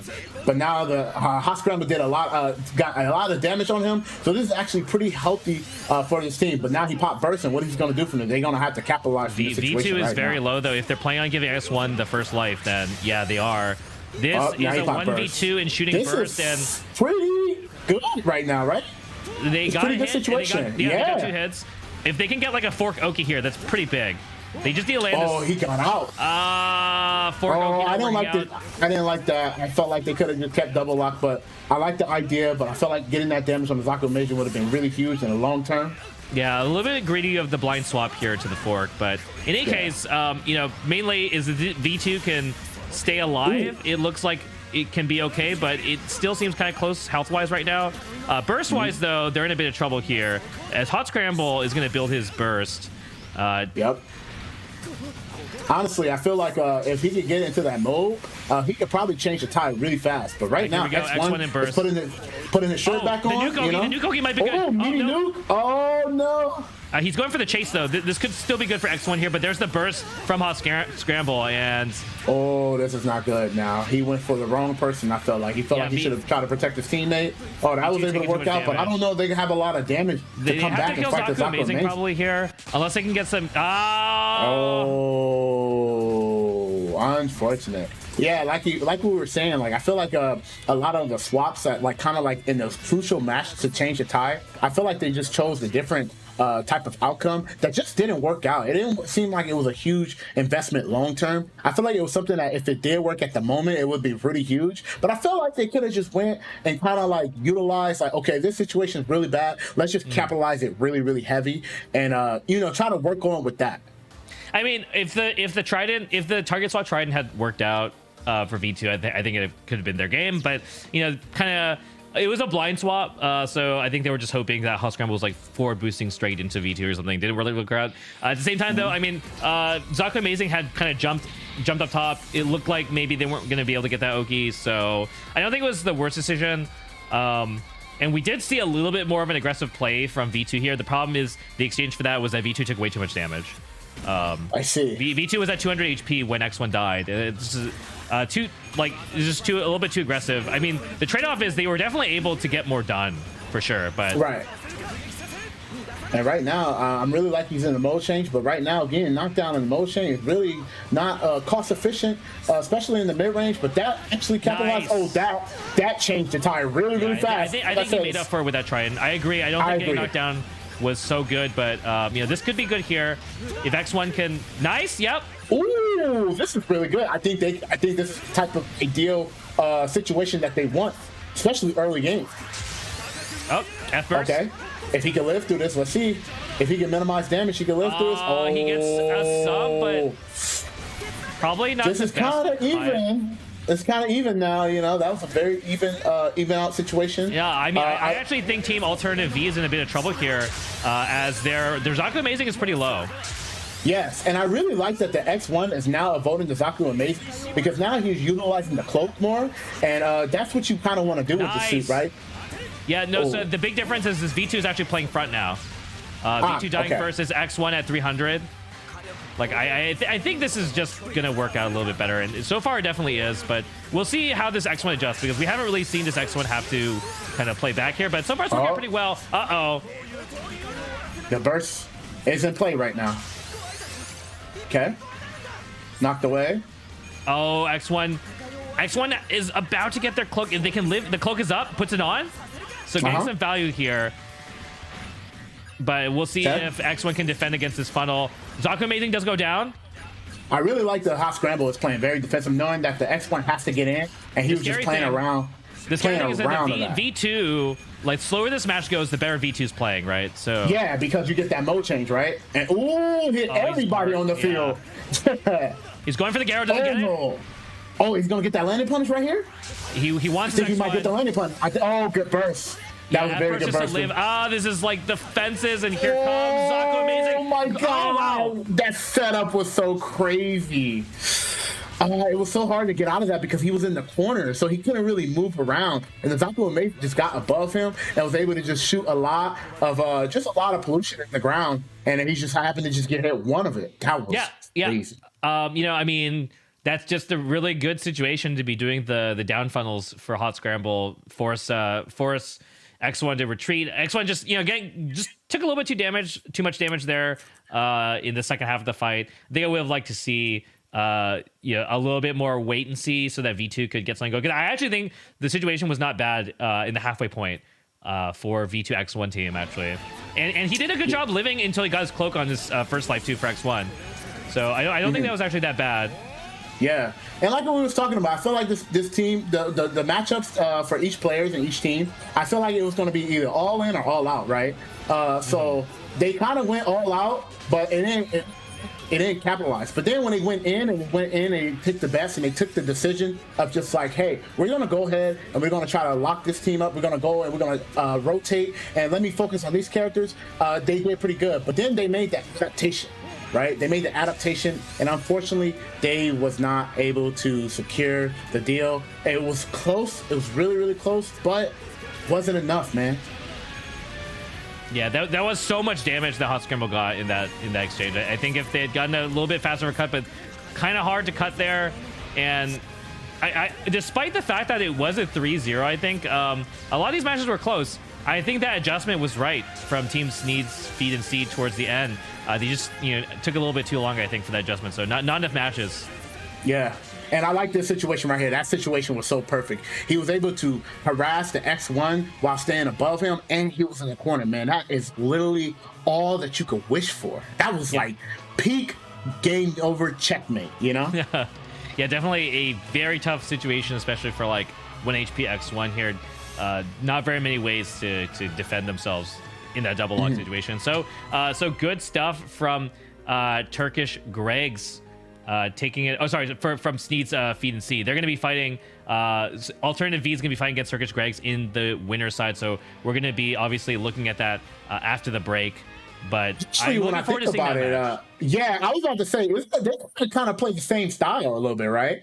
Like the team it's going to be Penelope and either Masala or Penelope Toggies 3 versus Hot Scramble and Zaku Amazing, probably. So I think that's a pretty orthodox kind of match.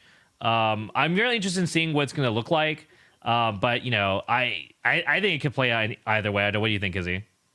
I think it's going to play out either way because I feel like they're on their separate side of the bracket, sweeping the whole floor right now. Yeah. Now I know that they're going to be meeting, so they're not going to be able to sweep each other. So I feel like we're going to be seeing a lot of unique interactions, and I'm hoping that we see a unique comps because I'm pretty sure they definitely have different comps that they're going to try to hold off on each other to see if they could counter each other really, really well. I hope, but oh no, I was just gonna say if you guys are tuned in here and you want to see more unique comps, that you wish that we had some more suit variety. Well, the game has 180 plus suits in the game, but definitely the best way to do that is to check out compete.playstation.com to see if you can get into some of these events and showcase some of the suits you want to see represented. And obviously, the best place to find out more info is on that link. So check it out. Register for upcoming events, take a look at what else we got on board. And, if you also play fighting games, obviously be checking that stuff out too, because we got a lot of that going on too. But yeah, so I think we're gonna take a quick break here, and then we're gonna jump into the top 4. So one more break for you guys, and then we're gonna be looking at the rest of these finals for the EU side. So go ahead and get a snack, take a break, and come back because we're gonna finish this up in style. Yes.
All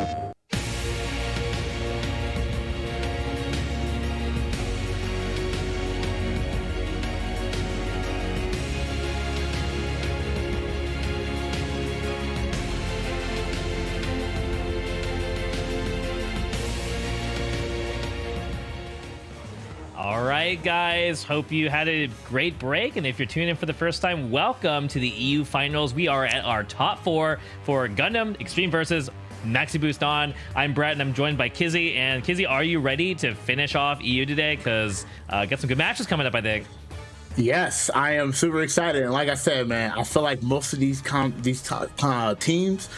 comps were one-sided, man. It was like either it was one chance or no chances, man. You can look at right now on the scoreboard. It's 3-0, 3-1, 3-1, 3-0, 3-0, 3-0, 3-0, 3-1. Yeah, a lot of sweeps. Right now, yeah, a lot of sweeps, man. Like Mr. Clean is definitely pretty busy today.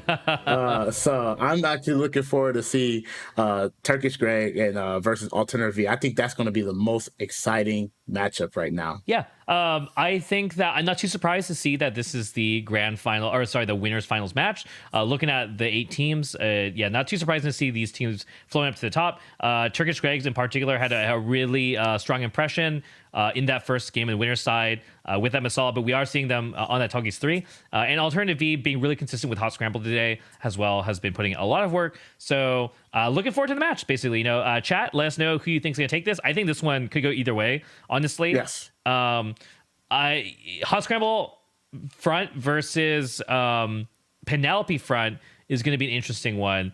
And who wins that? What's up? Who wins that? Like in the front?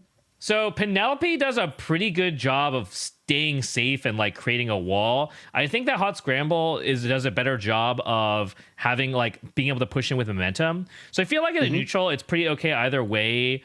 It can be annoying for Penelope to deal with the side fence if they're sniping the landing, because Penelope doesn't have a fast fall in this matchup. So if Hot Scramble wants to dive in, I think it's a little harder for Penelope to do so safely. But it is a suit that can be played kind of defensively. We are seeing a Carrion swap here as well. I'm looking forward to seeing this Carrion, man. This is actually a unique, pretty defensive interesting team player. Yeah. I feel like the Zaku Amazing is going to have a hard time, huh? We'll see how it plays out. I think Hot Scramble is going to have to be aggressive. If they play too defensively, I don't really think it's going to work out very well. So we'll see whether that works or not, basically. We're seeing the down fences just giving chase on. Oh, wow. That just is so fast. Wow. Takes Penelope. So the other thing about Penelope here, right, is Penelope has this thing where when Penelope takes too much damage, it goes out of the mode into a different mode. Oh, nice. Actually tags with the Garo. And so the interaction we're seeing it out of mode. So self-defense on this suit is pretty good if played right, but can also be really tricky. But in this mode, I don't know how well Penelope can actually help Keradim. So if they decide to kind of go in on Penelope, on Keradim, that might be a big of an issue. Looks like they're just backing off, though, playing neutral. So this is going to give Penelope some time to get back. Oh, that was needed. That was a good hit. Good straight hit. Yep, goes back into Penelope mode here. And this is not bad. Shooting burst come out very, very soon for Penelope. Even one block will probably get nice sniper build up the damage. Yeah, Cheridim's doing a lot of work, and he's untouched too. Now they're thinking we definitely got to rush down. We might see a burst here from Penelope if it gets away. Nope, does not get away here. Some big ABs he's dead. And dead. Yeah, that was huge because now the Cheridim's in a bad spot. Oh, never mind. He had his fences on him. Just trying to get out here. Penelope, was able to cover Keradim, so that worked out pretty well here. This burst, I think Penelope would have liked to burst before getting kicked in the face 4 times, but I think this will still work out pretty well because they're building up this damage. Hot Scramble, little bit here. Nice. That was a slight soft knockdown, but this is also Hot Scramble. Hot Scramble burst wise is not doing so well at 463 and 0 burst. So we might see Zaku Amazing might pop first here, I think, but this is looking pretty good so far from Team Turkish Gregs, this Keradim swap. Yeah, I was really looking forward to see if they was going to switch up the team against this team, and they definitely did. Well, that was a very good combo, and he confirmed that too. He was very confident off of that burst hit, so I really liked that. That was pretty good. Yeah, so much damage being built up by this Keradim. They need to do something about it, otherwise they're just going to be in problems here because Yeah. Okay, here comes Zaku Amazing in burst. He Just shut that immediately gets denied. down. Yeah, immediately gets denied. That's here. not good. That's a lot of time being wasted right now. Oh, this might be. Here's Zaku Amazing. Good. Oh, the snipe. Oh, boots him. Oh, okay, hold on. and he popped burst. We have a game. So we have a game here. He could have used his E-burst to get out. This is even. He's just going in. That's it. The plane, one more life here, but like this plane is really easy to kill. So we'll see. We'll see. But Hot Scramble has a chance to close down here. If Hot Scramble can find a hit on Karadim, it could be it. So it's still anyone's game. Like. Yep. There's the missiles. Yeah. Oh man, that was intense. I felt like the Cherubim team was playing so well, and then like I said, man, it changed the tide so fast. But I really like the Penelope Cherubim comp. I really like in the he's picking his shots. He's playing very, very defensive, like you said, and he's just letting the Cherubim just try to take his time to just get those punishes off, and they add on. They may not do a lot of damage, like right off the back, but when you let a character like that alive for a very long time, you just think about, man, how much damage they just did, and the capitalization is just so high. Especially considering we're seeing a F Zaku Amazing here. I think we're gonna probably see Zaku Amazing aggress even harder on Karadim. I think that's probably the response here, because I think Hot Scramble did okay against Penelope, but the problem is the Karadim's just racking up too much damage uncontested. So we'll see. It's either that or they might just double lock this Karadim straight up. But they need a plan against this Karadim. They're getting locked in the corner right now. Right? So, oh my god, yeah. Karadim is out here putting the brakes on everybody right now. Nobody. They are definitely kind of stuck in this corner right now though. But Zaku Amazing kind of far away, pushing in right now. Right. The funnels. Karadim able to get out. Yeah, good movement. Yeah, they are definitely utilizing his tools. Got another knockdown. They can kind of get out of the corner in a bad situation right here. Yeah, okay. Wasn't able to capitalize it right there though. Yeah, tagged once, but Zaku Amazing, not taking too much damage. Going for it, gets the boot on Karadim. This is pretty good. Penelope in the back, unable to really help that much, but does get one tag on Hot Scramble. And I really like that now that Penelope is like, I feel like he's capitalizing on them trying to rush down the Cherubim, and he's not taking as much damage as he was last game. And he's just hit him with nice straight hits, and they're not, like I said, not a lot of damage, but the knockdown is so important because you get to just make adjustments and kind of like bounce around. But that burst change interaction right now is really bad. Good E-burst to get out of the situation. This is not good. This is a lot of damage. Yeah, Hot Scramble was able to avoid dying in the burst, but I think that was a really strong E-burst from Karadim. So Karadim right now just putting in quite a lot of work here.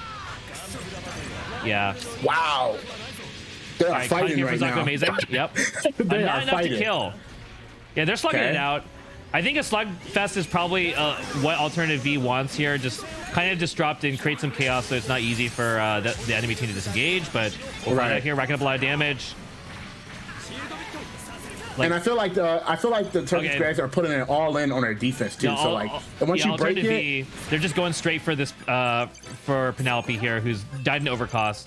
So they were successful in getting the overcost, and we'll see what happens here. But I think this is a pretty bad space for Team Turkish Grays now. Nice. Yeah. Oh, nice confirm. Yeah.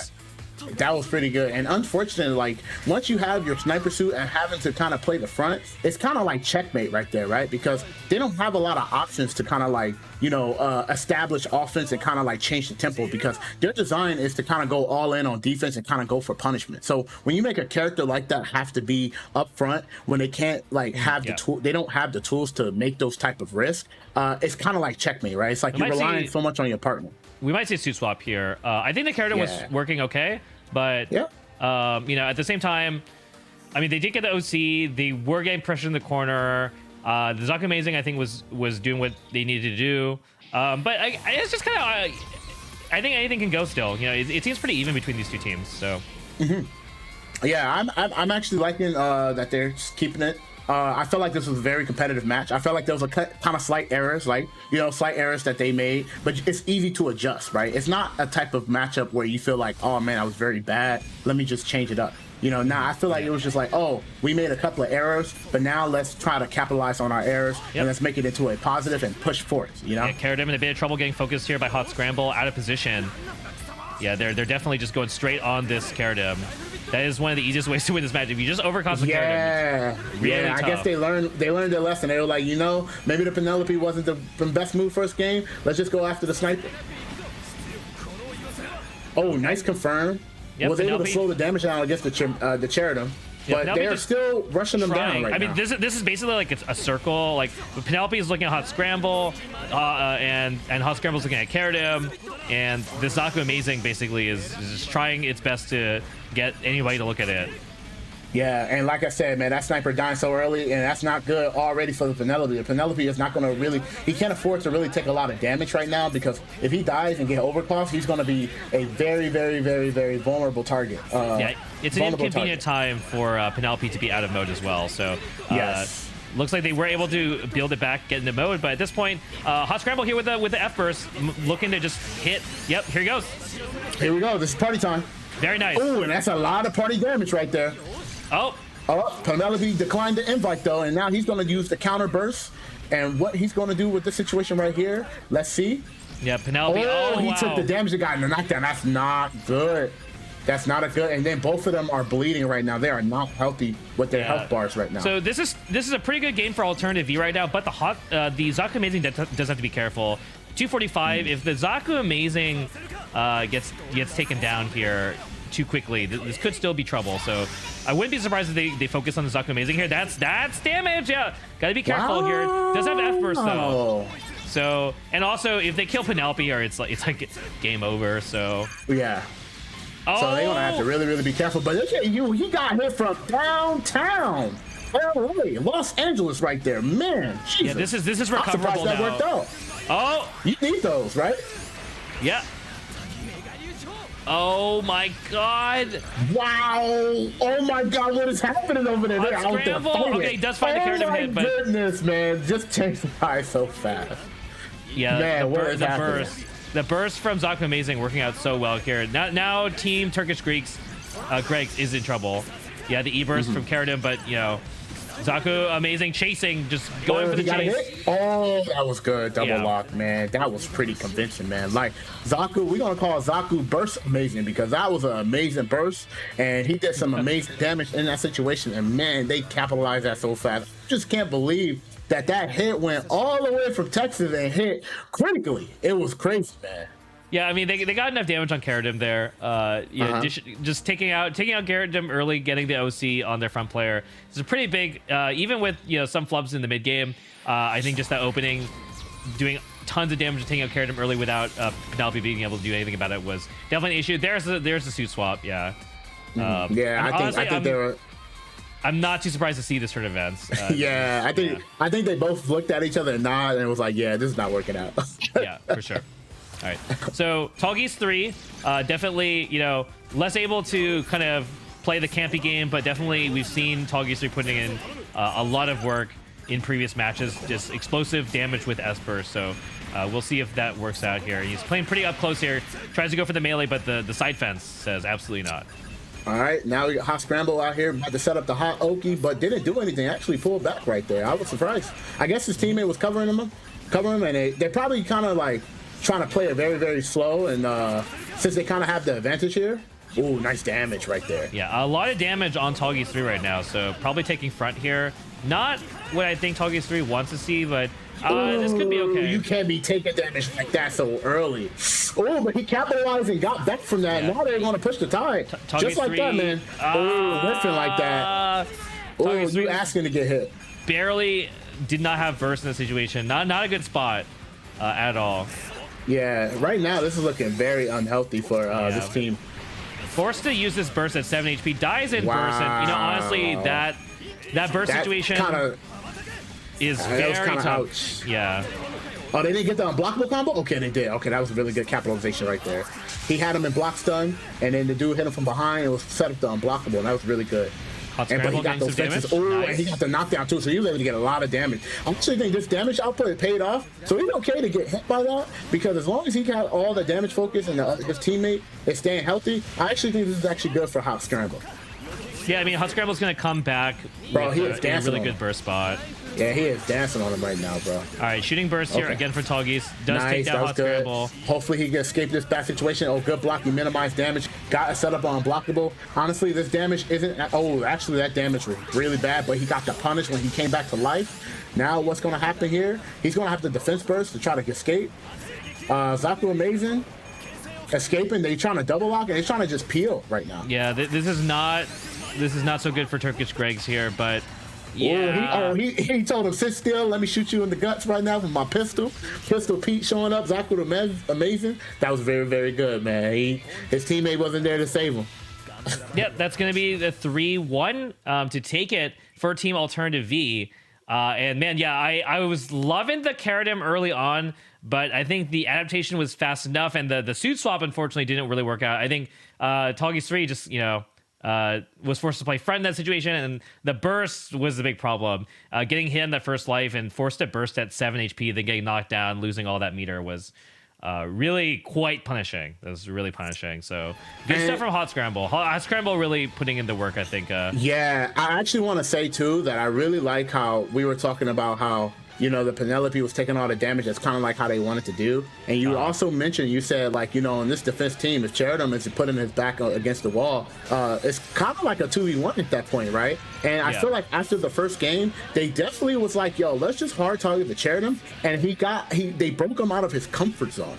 And now that the Cheridum can't do the things that the sniper would like to do, which is sit back safely, be comfortable, and just take these punish, it put him in an uncomfortable spot where he had to kind of play differently, and he just didn't adjust fast enough while the other team was adjusting and just capitalizing on a lot. Like you said, the Hot Scramble did a lot of work in this game. He was able to set the funnels, he was able to burst optimally, and he was also able to stop the tempo and set up a lot of unblockable setups.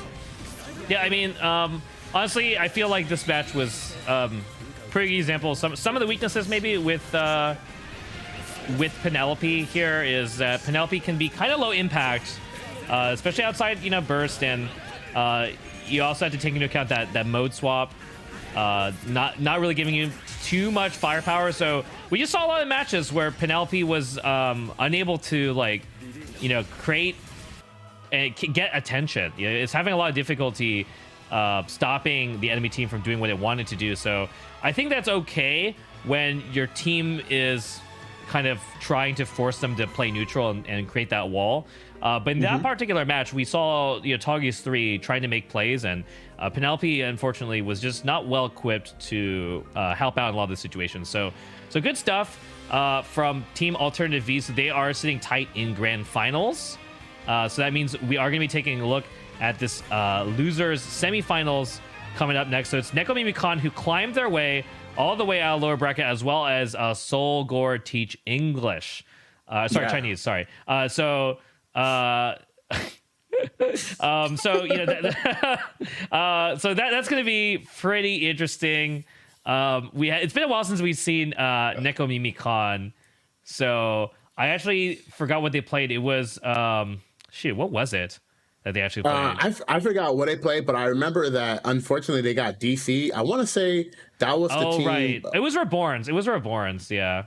Yeah, the Reborns team. So, I'm really happy to see that, because to be real with you, I was really, I feel like Reborns is such an exciting suit to play. I think it was Reborns, right? Barbatos. I want to say it was Reborns Barbatos. It was Reborn. Yeah, it was Reborn and somebody else. But I really believe that Reborns is such a hype suit to watch. And they were unfortunately, they got DC'd, and now they were able to crawl back from losers. So you could tell that they was not happy about the DC. And they was like, yo, internet, y'all better be on your best behavior, because we are coming, and we want to come from the lower bracket, and we're trying to get to the grand finals right now. Yeah. So I believe that was the Reborns and Barbatos team. So if that is the case, I think that's going to be Be of Trouble versus Solgor Teach Chinese, which was that the run back actually? It was. Yeah, wow. So we actually should highlight that. Yeah, so we're about to see a match that was in the upper bracket where Team Neko Mimikon had to forfeit because one of their players disconnected 2 games in a row, right? It was looking in Neko Mimikon's favor before those disconnects. So that being said, I do think Silver Teach Chinese has a good amount of time to try and, you know, make some adjustments, and we'll see if it plays out. It is going to be the same comp. It is but I am so excited for this, man. I'm really excited to see. Oh, F Burst Reborns too. They double F. Okay. Yeah, it's definitely the same comp. We'll see how this plays out. It did not play out so well for Soul Neko trying to get in last time, but I think that in one of the upper bracket matches, they did a good job of utilizing this V2 tempo a little bit better. So we'll see. We'll see whether it works out or not. V2 in mode here hasn't really accomplished much. Tries to go for green lock fork, doesn't work out. Now, how does V2 versus Reborns kind of play out? I think when V2's in mode, it's pretty good for V2. I mean, V2 in mode is hard to deal with for like anyone. But I think when not in mode, it's a little bit of an uphill battle for V2. I don't think it's that bad, but you know, it's just kind of both players are just going to throw stuff out of range. I don't really think either player really wants to try and aggress too hard. And right now he's back in the mode change, and I feel like he should try a lot of damage. And I feel like this is a very, very slow-paced game. You know, Neko is taking a lot of damage with the red frame, but, you know, his teammate wasn't taking damage until I spoke too soon. The Barbados is hungry, and he was taking him to the tackle in the corner. Now, this is really bad. 281 on that Barbados melee. Really solid. Because Soul Neko, it looks like they want to die first. They've been consistently taking that first life, and at this point, you know, here's the burst here, fighting burst. Nice. Oh my god, they fighting. This is really good. They can turn the time for this, but he got knocked down. He's still alive. He's going for it. It's crazy. It's actually crazy here. Ribbons said no. Okay. Oh, that's bad. That's really bad. Yeah, that. Yeah, it's not looking good. I think. Oh my god. It's kind of what happens. Yep. I'm not sure. Kind of fight this out. He can escape this. Red Frames has got to go nuts, basically. That's the only way they're going to win this. Reborn says he's losing those interactions, but that was really good. He got a lot of damage out of that, and now he's going to be able to come back, probably reverse after a couple of hits, just to checkmate them right now. Oh, good defensive burst. He hit his teammate, did a lot of damage. Okay. Reborn's doing what Reborn does best here. There's the burst from Barbatos that gets knocked down. But I'm assuming Reborn's got burst now. I mean, Soul Teach Chinese, both players on like 1 HP here, so this is looking pretty, Yeah, that was pretty ouch. That was pretty owie, man. Man, like I said, I felt like that when he popped that burst the first time around, I thought he was going to do something. He got a couple of good hits, but then unfortunately, like, you know, he tried to go in on Reborns, and you know, Reborns is like, yo, I'm Reborns, man. You cannot do that against me. Yeah, and he showed him and set the example. No. Reborn's definitely is difficult for Soul. It looks like it's difficult for Soul Neko to crack.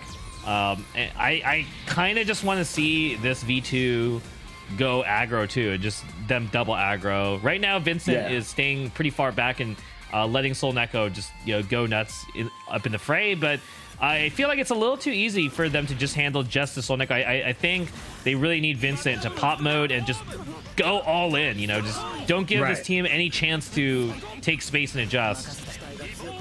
And here we still popping mode. Yep, Vincent. Okay, switch the mode now. Okay, now he's fighting. He's kind of pushing, like you said. They're trying to double lock this Ribbons right now. Yeah, he got pressured by his partner, and now he's disengaging. And he took the mode out. I think that's not bad, but he's nowhere near his partner, right? He does land. I think that hit. Wow. I mean, I saw damage. I just saw it was either that or Soul Neko, but I saw damage being dealt. I mean, it didn't look like the Garab was close enough to hit, but something was dealing damage. I feel like the way how Reborns was like set in the tempo, I really feel like they should hold their hands together and kind of like rush down who they want to get. And I think playing separated and then they come back together, the damage output, they both took it and they got nothing. See, like this timing is really poor because Soul Neko's respawning. He paused burst, but V2 got knocked down in mode. Nice melees from this Reborns. Rena putting in the work. Oh, that was bad whiffing, and then he got a punish off. The Barbados got the punish off. Reborns is looking very comfortable right now. You know, he's cartwheeling, breakdancing, showing them that he is in the circus, having a great time, peeling you guys slowly and softly. So this is right now really, really comfortable for the Reborns. But got put out of the corner. Nice punish. V2 wasn't able to get anything off of that. So right now he's just controlling the mid range, and they're healthy, and he has F burst right now. So this is actually pretty good for the for Reborns, but he's taking a lot of damage now. I'm not sure if he's going to be able to burst this life, or he's going to make the. Yeah, he's going to pop burst here and chase. Okay, yeah. that's pretty good. But disengages. This is still really good for. I mean, this is still pretty healthy, right? What is he going to do on knockdown though? Here, what's he going to get? Yeah. Oh, he just looked away. Keeping it very safe. They don't have to take risk right now. They have a lot of life to burn. Oh, and that was a nice shot from them. And then now he's going for the big combo. Yeah, Sol Neko here, he needs to just like make a play on this Barbatos because they're out of gas. Yeah. They don't really have much life left to take, so. Yep, and Ribbons is sitting, the Reborns are sitting very healthy. Okay. And Barbatos got hit, so they could probably kill him. Oh, they did not. Yeah, Gaga's look like it just said absolutely not against a Sol Neko. So unfortunately, for those of you guys who are familiar with this 2.5k red frame, kind of relies on either like leaping over shots or using the armor move to armor through projectiles to land the hits. It does big damage if you can get in with it, but the problem is it's not very well equipped to armor through most of Reborn's attacks. Both Reborn's sub, the Garaby, as well as Gaga's do a really good job of yellowing out, so stopping Sol Neko from being able to armor through it. So it's definitely not looking like a fight that Sol Neko wants to take.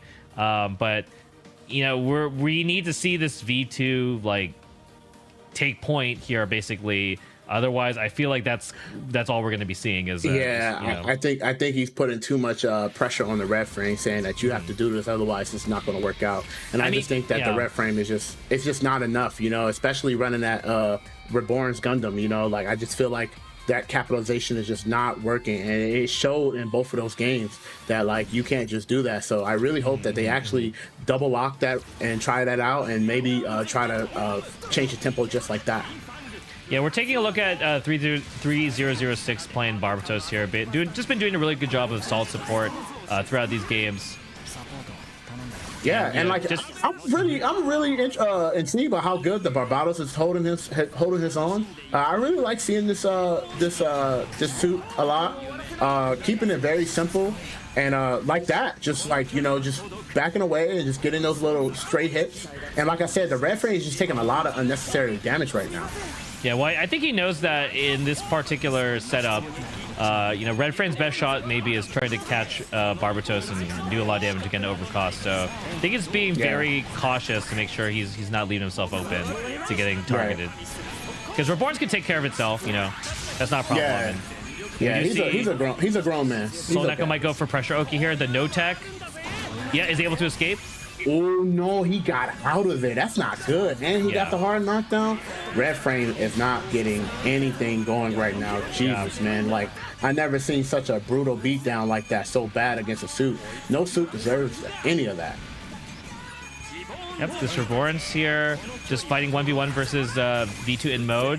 And, okay, V2 running away, trying to go towards his partner, and they swapped off. Red Frame just getting instantly Red Frame denied. is just taking hits, man. Hits after hits after hits. I mean, wake up in the morning, get hit, in the afternoon, coffee getting hit, and even at night, they getting hit. And I'm just saying, they just not getting anything going. But let's see what this burst. Let's see what this burst can get anything. And no, they did not. Yeah, Gaga says no, but nice. He got stuck in the corner, got stuck on the building. This is needed.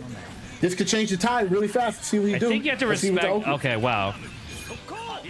I was actually expecting like a defensive Gaga or something there, but looks like either way, just getting pot shotted out. There's a small chance here if they can take down Barbatos, but Reborns and Burst is going to make that very difficult to do. Yeah, very tough to touch this guy. Okay, nice. I really like that they played it really slow. They feel like they know they have the control. And now, like I said, the red frame is he's not doing anything this game besides getting hit. Yeah. He's donating to the Goodwill right now. Oh, that was good. No! I think he dropped his combo on Barbatos. Oh no. Unfortunate, man.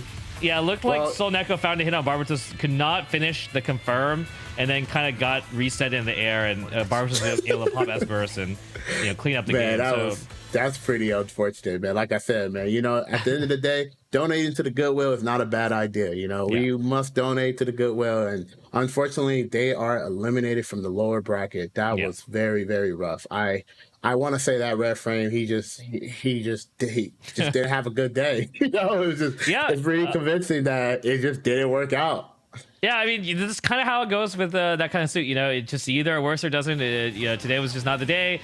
But, you know, in any case, good stuff, because that's going to put them in 4th place. And great stuff from Neko Mimikon for running it back. And, you know, they look like they're pretty scary looking in this lower bracket. I would, you know, not be very pleased to be, you know, the other team stuck in lower bracket right now.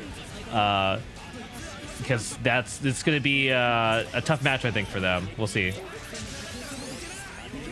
Yeah, and honestly, like I said, Reborn's defense was so good. I felt like the V2 should have put a little bit more pressure on the Reborns, but just didn't get a chance to because, you know, Red Frame was just taking a lot of damage. But Reborns was really holding his own. Barbados was really picking those hits really good. He was getting those hits that was the most important, right? Oh, the person had burst, let me get the hit. Oh, the person is trying to rush me down or rush my teammate, let me just get these little hits and then just pull away. So his defense was actually really, really good. I felt like the most time he got hit is when they pop burst, which naturally happens sometimes because it's so dynamic. No, absolutely.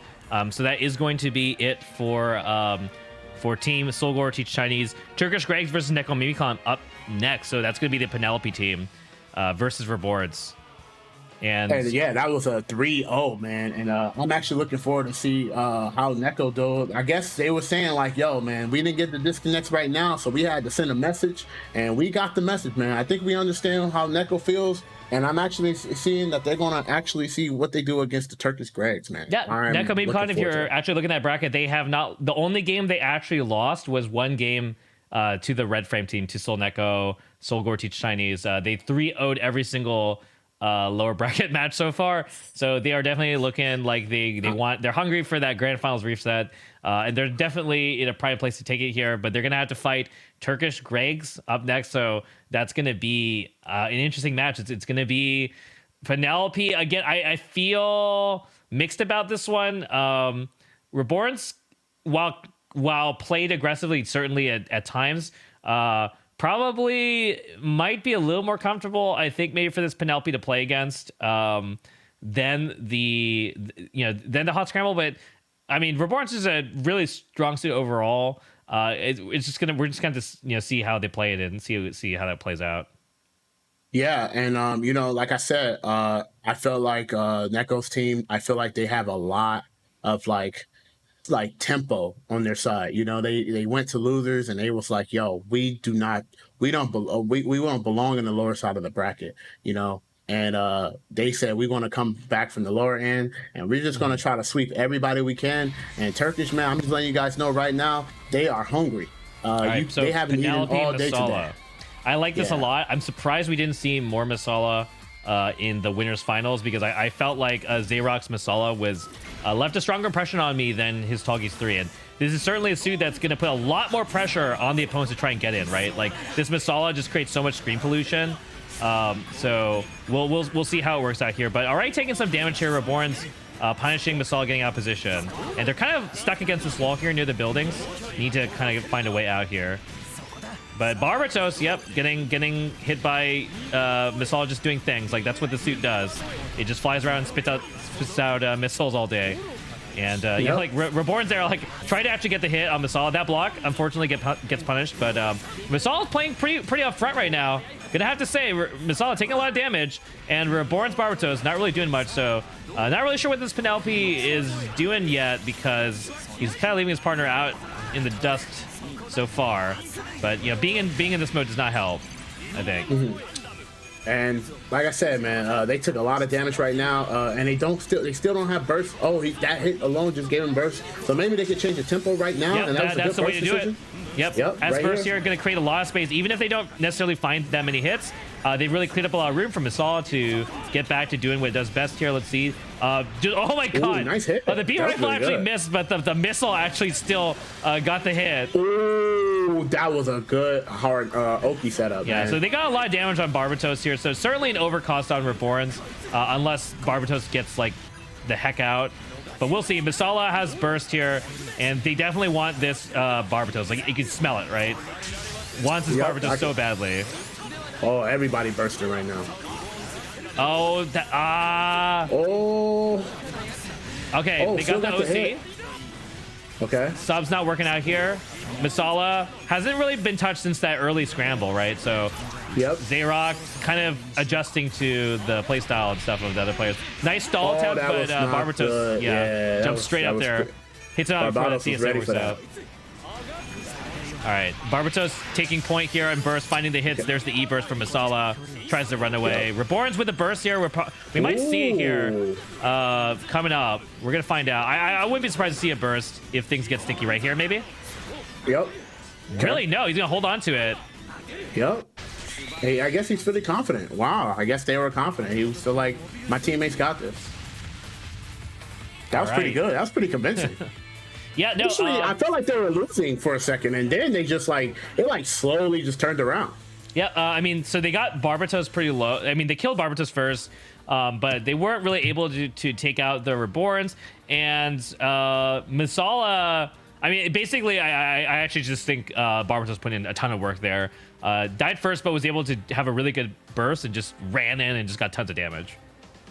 So, you know, like, Death Order isn't actually relevant if you're just able to hit them enough. You just keep hitting them. It doesn't really matter who died first. Man, and like I said, like they were definitely swinging there, and it was pretty interesting seeing the Penelope get like those random, like those little like missile hits that like kind of like worked out, and I feel like that just kind of like helped the tempo really good, you know. Man, this is good. This is a pretty competitive match. I'm really liking the back we're seeing and a forth swap. Zayrok swapping to Farsia. Very difficult I've never to tag seen the suit. suit. Yep. I've never seen the suit in play. So this suit has is a free fall cancel, has funnels, and is an MG suit with like a shotgun CSA. She looked like she had like a baby Nimbus, you know? Yeah, so the easiest way to think of this suit is it kind of plays like heavy arms, basically. It's basically a 2K heavy arms. It's you really can't hit this suit if it doesn't want to be hit, especially in the 1v1. So we'll see whether it works out here. Wow. Right now, though, yeah, I mean, Farsi is very cool suit.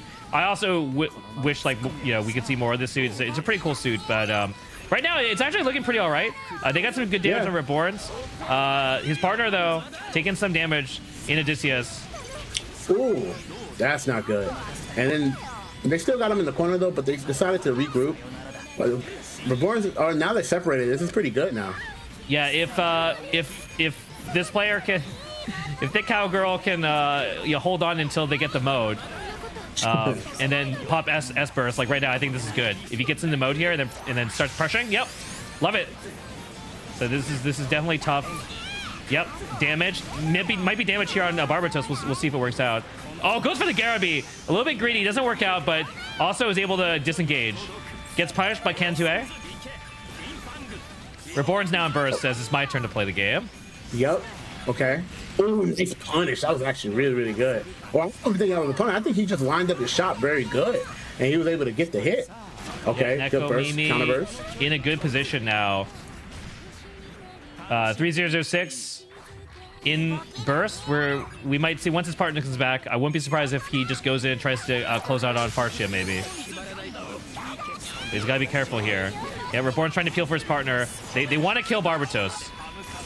They do kill Barbatos. Okay, here we go. So Barbatos probably going to be the one to get focused here. And if Farsia has another life, right? So if Farsia's in a good spot here. Oh my god. Ooh, that was He's still really alive. good, but he got Man, the he first really wants his Farsia. Oh my god, that was huge. This is not good. This is not good. Yeah, this is not good for Neko Mimi. Turkish Greg's here in a really good spot. Yeah. Wow, that was really greedy right there. Yeah, that was super greedy. Yeah, that's pretty greedy. Farsia does a really good job with that machine gun of just saying, if you want to do something, you gotta be careful about this, right? It's a constant threat. So Man, I feel like that suit is just from when I look at that suit right now, it just looks like a figurine just playing right now. Yeah, it's like moving on this like hoverboard thing. Yeah, I was going to ask you, like, what do you think is the idea of them picking that suit? Like, what do you think was the objective or like the mindset that they felt like they wanted to use to play this suit? Because we don't see this suit rarely, right? So this suit can play kind of aggressive. I think they just want to punish this Barbatos, and so they certainly did. Like Zarock, even when he was playing Masala and some of the other suits, he's playing kind of aggressively. So this swap here allows him to play aggressively without necessarily taking as much damage, right? So I think that's probably the idea. Is they want Zarock to get up in the grill and just, you know, cause havoc, but not at the cost of getting focused and down, right? So this is a much safer suit to be able to do this with, and even if it's not necessarily doing as much damage, maybe it's getting up close and the enemy has to look at it, right? That's the main thing. So Zarock is pulling focus off of his partner. That's the main thing. Makes sense. Okay, that was a good hit. Now he's gonna have to capitalize from this. See if he can get yep, nice.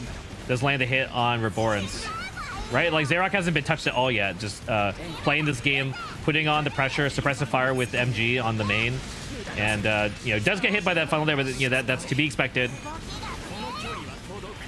But Penelope, I mean, they're still stuck in this corner here a little bit. Yeah. I just feel like they're stuck in the corner, but they're keeping themselves like minimized damage, which is really good. So you see a lot of like unique interactions from each character, right? You're seeing like a lot of like trying to peel it out, trying to see who makes the first mistake. And this is like pretty fun Gundam to watch, right? You see both players kind of like equal skill level, and they're just like fighting it out slowly and surely, and they're just waiting for their resources to be in hand. And then they're gonna start making like the chess pieces and start making moves right now. Yeah, slowly but surely though, Nekomimi is bleeding out Farsia. Farsia is very low, so might need to disengage because I don't know. Penelope, there's gonna be a very awkward spot here as Penelope is forced into Odysseus, where you know they might just be able to blow out Farsia and take an OC, but we'll see. Yep. And Reborn is looking very, very healthy, man. If you check his pulse, he is looking good right now. And I spoke too soon. The little machine gun did a little bit of damage, but machine guns don't normally do a lot of damage, but they're very good at just peeling slowly but surely. Damage over time is very important when you play like a very defensive match like this. And Reborn is playing very healthy, and he popped this person, and he's definitely. Oh! I thought he was going to win that interaction. Yeah, but his teammate saved him actually. Yeah, Odysseus actually just doing such a good job of just laying the melee. Yeah, and Zarock, like, he's playing confidently, right? I mean, he's not low HP, but he's still up in there, backing off a little bit now as I think he sees that his partner's gonna get taken out. Yep, backs off. Yep. So timing wise, this is okay. If it can get out of this sticky spot, I think it's okay. Yeah. Yeah, they have 100 seconds to work with, so there's a lot of time to kind of like capitalize and utilize with the burst right now. Yeah, Reborns is trying really hard to hit Farsia, but it's not easy. And actually, wow, off screen here, Zarock actually taking out the Reborns in the 1v1. Oh my God. Huge. That's so huge. Oh man, this is scary now. Yeah, Zarock Farsia is really giving Team Nekomimi a lot of problems.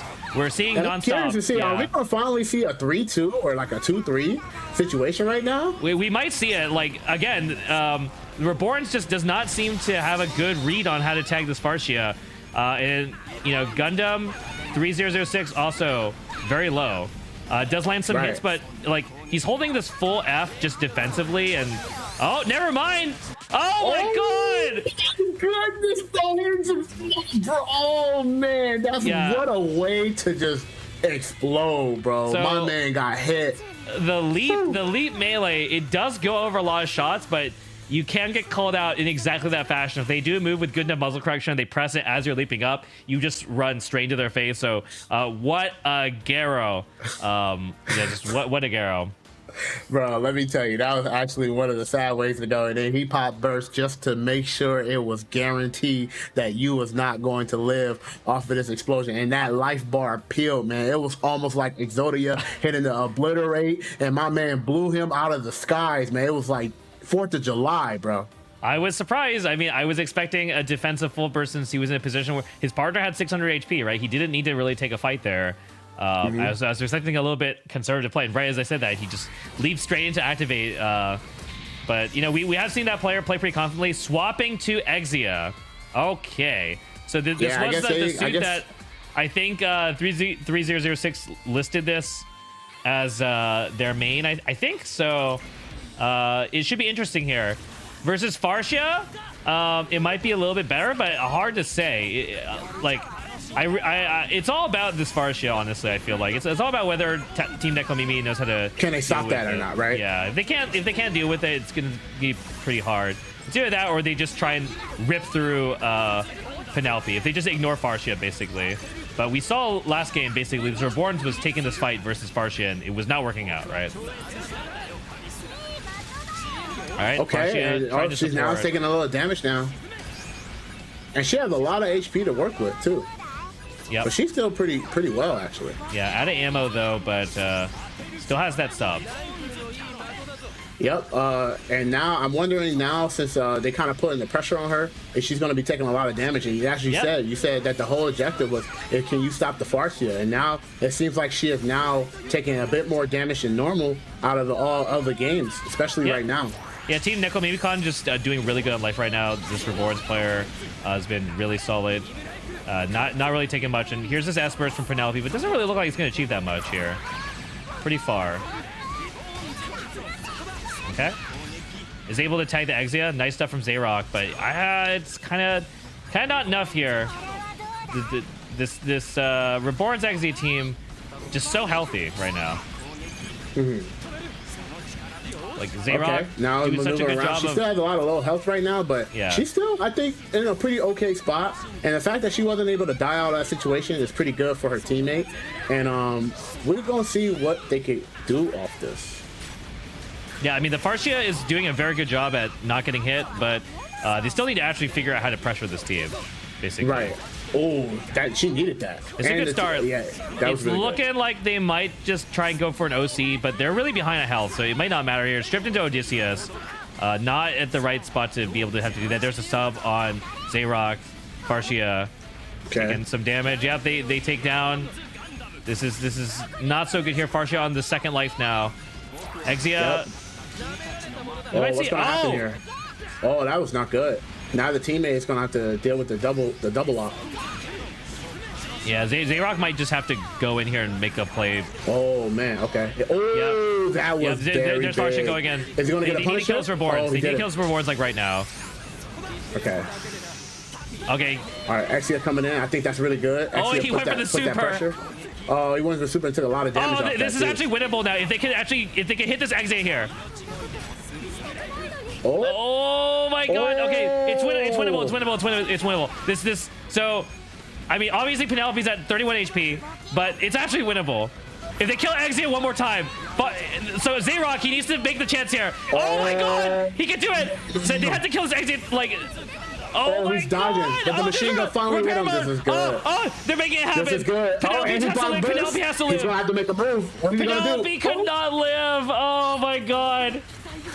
Wow, that was crazy. That was a very, very hype last interaction right there, man. Oh my god, that Exia I feel like almost cost the game doing that super. I don't think that super was probably the most ideal situation. I felt like he had so much to work with and a lot of tools to work with. He probably could have just went for a lot of dodge and little like straight hits, but he tried to go all in and end it really quick, and they bounced back and they made it. They almost crawled back from that. It was really close. That was such a good job making that comeback. That burst from Penelope worked out so well. The only unfortunate thing was that it ran out of ammo a little bit too fast. Okay. So missed some damage because of that. But despite that, like it was so close. The only real issue was that they killed Exia second. Like if they had killed Exia before Reborns, then they wouldn't have to deal with the repair mode. But the repair mode just bought just enough time that the Penelope was unable to run away from Reborns. So really close match. So it could have gone either way. That was a great position, honestly, for Turkish Gregs to be at the end of that game because Farsia could probably pick someone else, given enough time. Yep, and this is, like I said, this is going to be the first 3-2 of the day. So I'm really looking forward to see who is going to take this. I feel like this will go both ways. And right now, as you say, man, the Farsia was living a lot, and now she's taking a lot of damage. So we don't know which side this is going to go. This will go both ways. Hey, now it ain't looking good for this team right now. They're getting a hit together. Oh and she's my god. Hit a lot. She's taking a lot of damage right now, and that's not something that you want to do right now, especially when you are so dominating of not getting hit. Yeah, I mean, Zarock is in trouble here. Yeah, uses E-Burst just to stay alive. Not something you want to have to do. And the Gaga actually tagging out once, but you know, Farsia living. still, I mean, it's almost like the last game, but even worse. Like, their team Nekomimi is just so ahead on life here. That's a good hit from Penelope. I don't think Penelope has bursted yet, though, right? So we're gonna see. Oh, okay, nice. Penelope dies. Has not used burst yet, so we'll see if they maybe use it right here. Yep, they are gonna use it. Uh-oh. Oh, just gets tagged out. Oh, that's a lot of burst being used right now. Oh my god, that's what it. is up? They didn't do anything with that burst, really. Maybe one more chance? No. Oh no, this is That's not good. yeah, this is looking like a wash now. I think this is pretty over, honestly. Zayrox gonna have to, like, you know, just basically do the impossible here again. Oh no, checkmate. Oh, never mind. Never mind. Oh yeah. Wow, I felt like the Farsia pick just like snowballed so fast right there. And it was like you said that clearly. You said if they don't know how to hit the Farsia, I don't think this is going to work out. And you know what they did? They strategized on how to hit the Farsia. That was really, really impressive. Great adaptation from the team too. Yeah, no, man, what a set.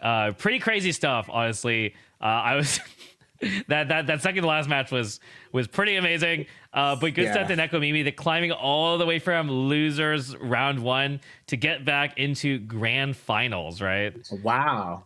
Yeah, wow. I mean, who'd have thought? Yeah. So, so Team Nekomimi Con, rocking that Reborn's Barb / Reborn's Exia, and they're going to be in grand finals versus Alternative V now. Yeah. But let's take a look at some of these highlight clips. Like, again, so many crazy moments from this set. We're watching, 3006 is Barbados, and here we got I forget the Cowgirl's like actual handle, but you know, I mean, it's a PSN tag. I can say that. Yeah, right. But you know, honestly, like I was saying, like it was really, really important of like how they was gonna do with the Farsi, and right there, that was a very, very clutch Garaby. But yeah, it's like this extra pick. I feel like in the beginning it started really sloppy, but then like as they kind of built that confidence and had the tempo on their side, they started really, really hitting the Farsia. And this Farsia definitely started doing like very, very like not as much as before when they switched to Exia. So now they were able to keep their composure and then switch it up and was able to change the tempo, and boom, was able to kill the Farsia, hit the Farsia so many times. And now we are on the grand finals right now. I think this is going to be another 3-2 and possibly reset as well. I might feel it might be a 3-2, 3-2, man. Neko is showing very, very strong with the Reborns team, but I think the Hot Scramble team is also pretty good as well. I'm curious to see if we're going to see the Zaku Amazing stay and the Hot Scramble. Or we're going to see like another adjustment from the Necros team. Are they going to be Reborns and somebody else, maybe Barbados? Been Barbatos / Exia so far in this bracket. And yeah, I agree with everything you said. I think Nekomimi is looking really strong, has just been running the train. And I think SW on Reborns has just been putting a lot of work, and no one's really been able to handle the Reborns. So Hot Scramble, you know, from Unagi Arios has been also one of the best performing front players, I think, so far in this bracket.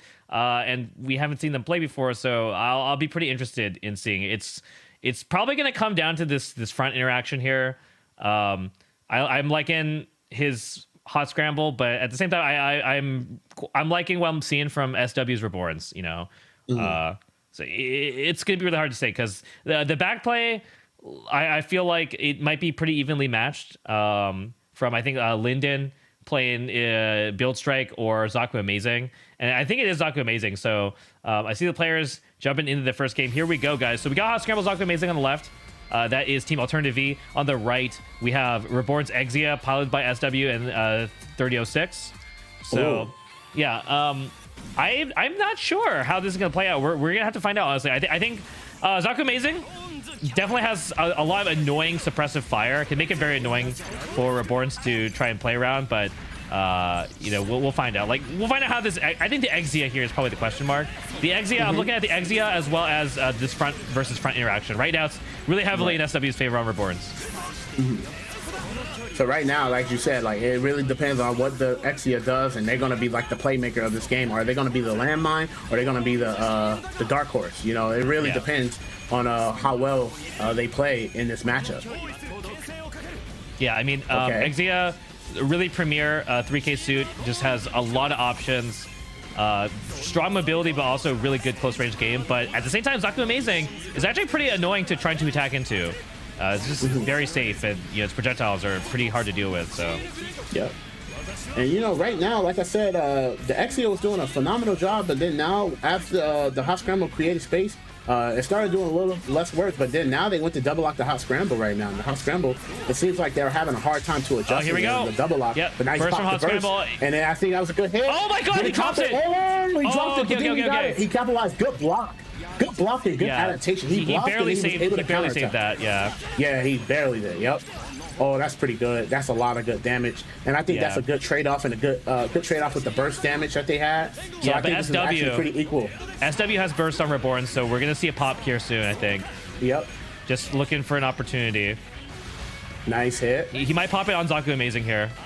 I think that'd be a smart move right here. Oh no, gets tagged too fast. Yeah, Zaku Amazing main. Hard to see. I mean, still good position to burst here, but his partner is very low. His partner is actually very low, so like. So if he pop burst and don't do anything with it, I feel like this is pretty bad. Oh yeah, they were able to actually OC Exia. Oh my God, nice Garame. I'm surprised that hit so fast. That was so fast. Hard to be at. Yeah, Exia forced to go in here, and now Reborn's in a bit of a pickle. That's not good. Yeah, alternative V. This is not good. The pop burst and then not really get anything by it besides getting hit. And then the higher you hit, the longer it's going to take for the meter. The longer your burst meter goes down. So, or the faster the meter goes down. Oh my God, that was amazing.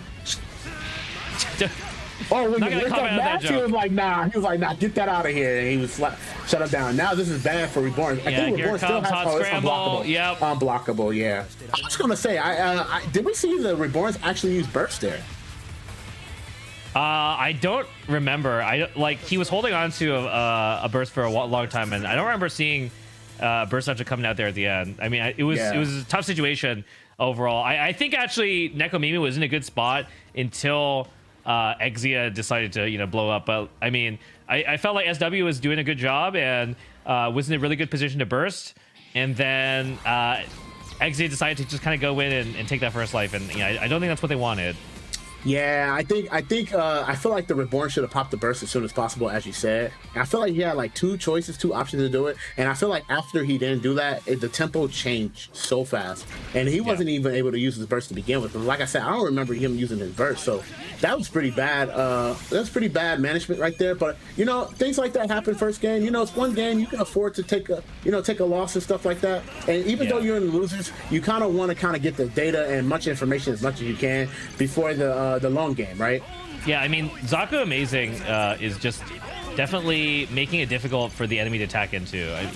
So, Linden is actually just doing a really good job so far in the set of just making it risky to just try and take ground and try and make plays. And it doesn't necessarily look the fanciest, but it's actually putting in a ton of work in the set. I think that's been a big issue for Exia. Just the amount of pressure and suppressive fire that's throwing out. Well, like, look at this. Linden hasn't taken any damage, just sitting back here, doing sub, doing CS A and B, and it's really enough. Yep. And it's very efficient too. So I feel like it's very helping how the gameplay and how the flow of the match they want the flow to be. So this is really good gameplay, and they're just getting like those straight hits, and that changed the tide really fast. And like I was saying, it's not doing a lot of damage, but it's peeling enough where it's actually being very frustrating to deal with. Because I mean, if you're looking at this right now, Exia is not doing anything basically. Like this has been like, and we asked that, right? Yeah, we talked about that. It was like either you're going to be a landmine or you're going to be a dark horse. Yeah. Like, they need to find knockdown so that this Exia can come in, but it's very hard with Zaku Amazing, just being there. Yep. SW. Oh, yeah, the burst, respawn burst. Yep. I think it was wow. Smart. Oh, that's not good. Oh, he might actually get reset here. Oh, never mind. He's okay. Yeah, both players kind of disengaged. I like how they both pull back because they just want to try to keep the life, and they're trying to see who can get the life, who's trying to get down, take and peel him off first. So I think I really like that choice right there. But right now you got punished, but his teammate saved him. Now he's living off on $1. Nice block. Right And the punish on He the got Emigero. $1 in the bank account. Okay, it's very even now, actually. Oh, especially with that hit. Uh-oh. Like, So I really think I think what's crucial right now, who dies first right now. Yep. And that died first. So if right we can't now, get out of the Zaku situation, might take a lot of damage now. So the thing is, Hot Scramble's coming in close to burst if he doesn't have it. Yeah, so that's going to be the thing. Is there going to be probably a double burst from the team? Yep, blocks to get the burst. He almost got it. Oh, he got it now. Yeah. I think he's okay. We might see both of them burst, like, just going in. I think he's going in too. Yep, here he goes. Yeah. Oh, my God. Good coordination. Oh, my God, bro. Look at this combo video. Yeah, Jesus, does the super. Oh, my God. Get it out of the sky. Oh. Zaku Amazing does go down. My man hit him with the Dawson drill. You know, despite that, it's a pretty close game right now with Reborn's at 520. In terms of health, actually, it's... Oh, and they needed that. That was a good get off me move. Yeah, Neko Mimi is doing a really good job of just staying healthy. So despite that, that was a really good double burst push from the enemy team. But, you know, this full F here from Exia, it might make the difference. Well, we'll see. You know, he's going to want to pop at some point, right? So yeah, and like I said, it's going to be a lot of... This is going to be a very important role. That he's going to pop it against Hot Scramble. He's probably going to try and get Hot Scramble right now. Like, right here, yep. Okay, here we go. Oh! Does he get the burst still? Oh my God, oh my God, he's not dead. He actually confirmed off Reborn's with the burst. Oh, this is bad. But he has a zombie mode too. They both have zombie modes. Oh my God. Yo, my man is a plane, and the other one's one arm, bro. Here's the side funnels. Oh my God. What is happening? Hot Scramble. Oh! Fly away, man. Go with that. The airplane is living. Don't get back up. No! That was funny, bro. Oh man, he should have called. He should have waited to get back up, man. That wasn't a crucial moment, you know. Dang, that was crazy. I mean, so I don't think you guys could see it, but in the zombie mode, he was like flying through the fence, through the Garo fence for Reborn. So the fact that he made it that far was pretty crazy to begin with, honestly. Like, he shouldn't have even lived that long, but he was actually like, I mean, yeah, I think the turnaround shot was a little bit questionable there. It was basically like, who can kill the other zombie faster, basically. Yeah. And yeah, unfortunately the plane is a little bit harder, I think, to live with than Exia Repair, because at least Exia Repair has like kind of normal movement still. And it's crazy because he had that much burst too, and he was able to still apply a little pressure, and he did a decent amount of damage actually. Yeah, I mean, honestly, it was a really close match. You know, Neko Mimi took it overall, and I was expecting them to take that, but certainly Alternative V made it a lot closer than I was expecting. That's for sure. And now it's 1-1, man, and like Neko is out here showing that they are not going to make this free. And like I said, I think this is going to be a very, very good match, and this is a very even match too. A lot of adaptation, and a lot of just. Yeah, a lot of adaptation, a lot of adjustments right now. And this is not good, because right now they are taking a lot of damage early. The Reborn's taking a lot of damage early right now. It's definitely not going to be helpful for the X. Yeah, like, ooh. That was huge. Yeah, Reborn's, just getting taken out. That's pretty fast. Yeah, Alternative V is looking really good right now. Just neutral. I mean, I think the main thing is that they're doing such a good job of keeping this Exia out, making this Exia afraid of, you know, diving in. Right. And, you know, if Exia can't really get close, it's not really, doesn't have too much supportive fire. That's not good. It's leaving Reborns on the dust. Oh my God, what a block. Zaku, that was amazing. Once again. Okay. Oh, okay. That was good damage. That was good damage. Yeah, that's actually really good. They could probably do something with this one. If they can find the hits on, oh my God! Oh no! The Reborns. I think the Reborns might die again. Exia might even get a chance. Yeah, here comes the burst. That was good. Gets the boost touch melee. Good. Unable to kill. Did he get the kill though? That's not good. Oh, they tried to go for the overcast. I think that was a smart idea, but they were just capitalizing too slow. Yeah. So it's not a good look here for Reborns, because Reborns at 91 HP. Oh yeah, he died twice. Didn't even get a chance. Exia didn't even get a chance, man. Woo. Ooh, man, what a counter. That was actually a very good counter attack from the Zaku Amazing, dude. That was really, really crucial, man. I felt like that kind of like changed. That was the icing on the cake that we like to say, right?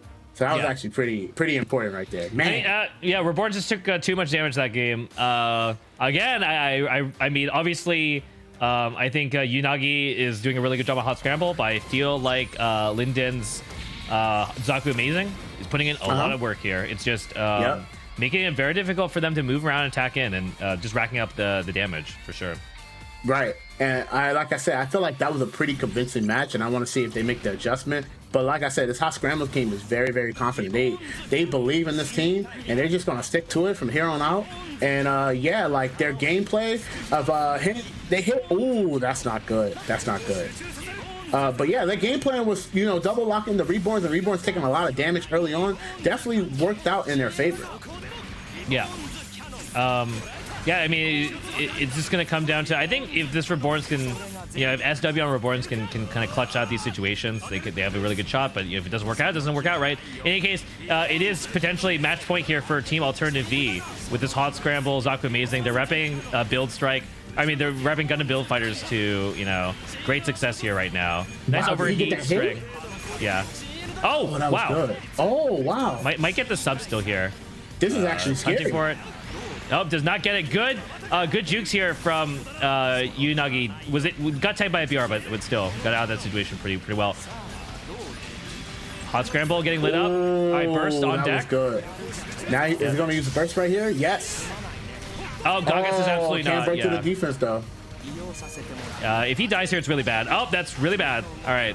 Nekomimi in a prime position to try and take this game now because, you know, was able to not only mitigate that burst, but also killed Hot Scramble in burst. And, I mean, if you look at SW on Reborns, right, it's only at 505. Like, doing so well right now.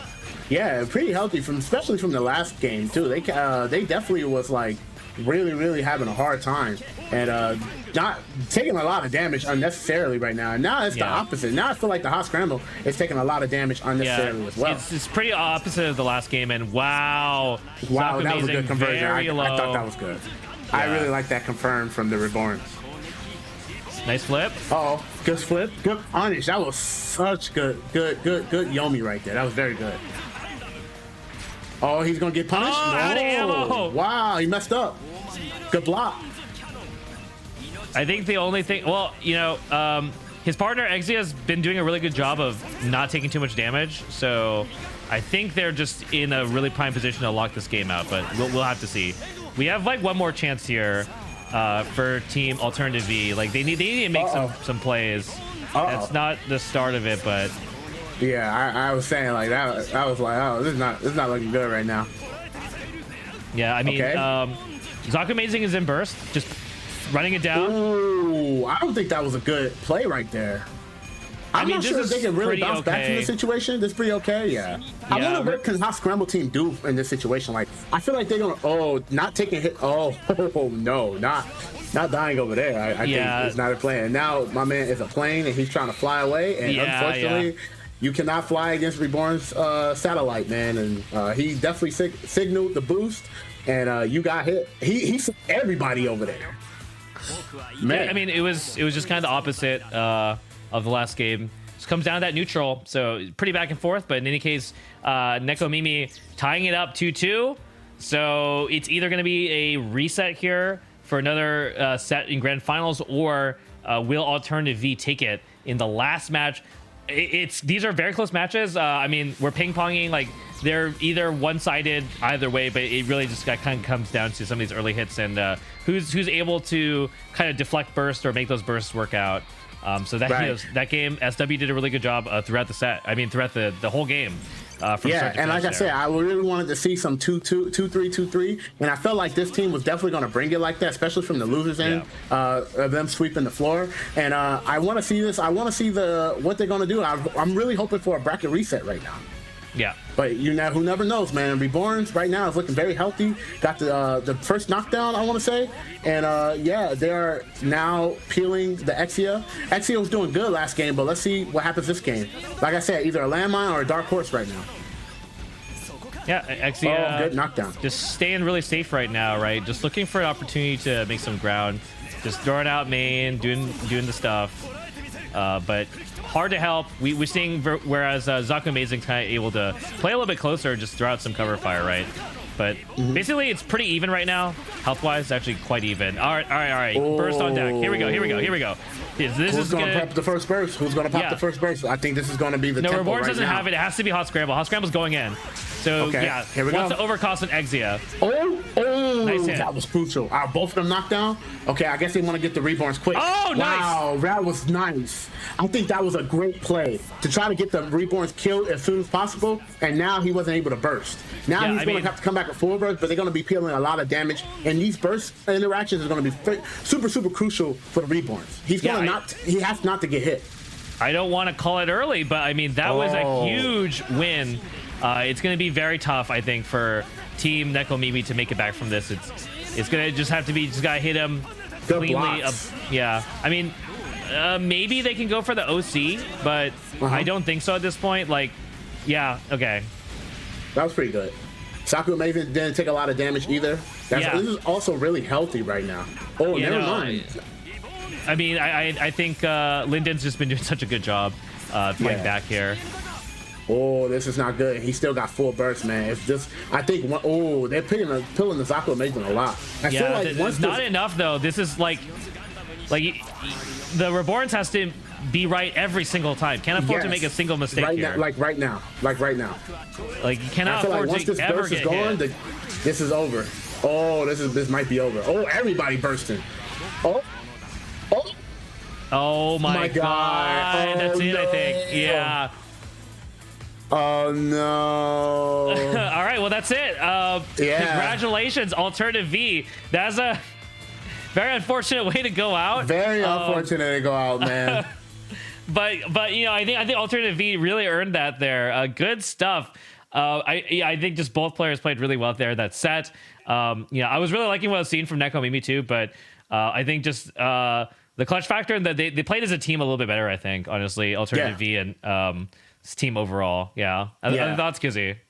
Yeah, I thought that the Alternative definitely had their composure on lock, and you know what else? Like I said, it was all really up to the Exia. Exia wasn't able to do much at that match point game, and then the Reborns dying so soon and having that burst for a very long time and not utilizing that burst, I felt like was just a huge key crucial of coming back and just took too much damage right there. So Alternative, they definitely were just keeping their composure, and they were just capitalizing on a lot of scenarios and just peeling slowly but surely. And then when they pop burst, I felt like all the burst was basically all in right there. And unfortunately, he messed up, and Alternative V, they basically was like, this is mine, checkmate, good game, Yeah, this whole sequence was so crazy. That match was last super interaction exciting. was ham. Yeah, it came down to the zombie modes quite a lot, actually. And wow, the counter. Yep. Wow. Okay, so right here, look, this interaction right here, that was pretty good. I really like this, and this is where things got really, really interesting, right? It's because, like I said, Zaku was playing a lot of gameplay, but that whiff punish right there was so good. That movement had great Yomi right there, was so good.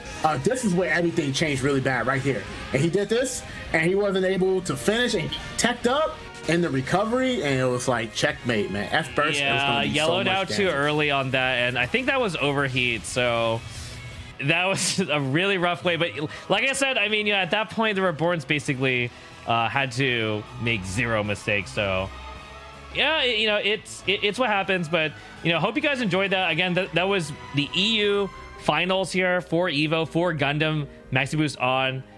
What is that? I'm really excited to also be jumping into the NA later today. But man, like it's pretty crazy. So definitely tune in. I don't care about the other games. Just watch the Gundam at 2 p.m. today. But just jokes aside, check out all this stuff. We got some great tournaments, right? Soul Calibur, BB Tag, Grand Blue versus Uni and DBFZ. Some great stuff for you later this month and going into August. So be sure to check that out. You can obviously be looking at compete.playstation.com for more info on that as well. And obviously be checking out compete.playstation.com regardless for opportunities to just, you know, show off your skills as a player, as a competitor, or if you're, you know, picking up a game to kind of get a feel for the competitive scene, you know, all from your home. It's just really awesome. Outside of EVO, there's also, you know, events like the Open Series. So, you know, even after EVO, there'll be many more opportunities. So been really happy with PlayStation just like giving us the opportunity to showcase these games. The fact that we're able to be showing off Gundam here on the stream is freaking awesome. Yeah. I like I said, Gundam is actually one of my favorite games, man. It is special to the heart. I feel like every day I have a little Gundam in me, right? It's a great game, man. I recommend people to pick it up. There's 180 suits to switch on and play, and like from a lot of the series, it's such a great game, and I feel like it's just a very fun game to learn, you know. So thank you so much, Sony and PlayStation, just giving us a chance to even play in a tournament like this. Yeah, and, the netcode is really good too. Like gotta be saying that. Yes, is really great netcode. So, oh man, yeah, that was great. You got what you wanted, right? Because you got that 3-2 grand finals. Yep. So I think we're super satisfied there. So hope you guys enjoyed the matches. And again, tune in later today for the North American side of things for more Gundam. Until then, I'm Brett. And I am Kizzy K, and thank you guys so much for watching. And stick around later on today. We still got a lot of amazing Gundam Maxiboost action. So this is not the last set. This is only just a prequel to what's going to happen later on today. So stick around, guys, and we will see you guys next time later today. All right, peace.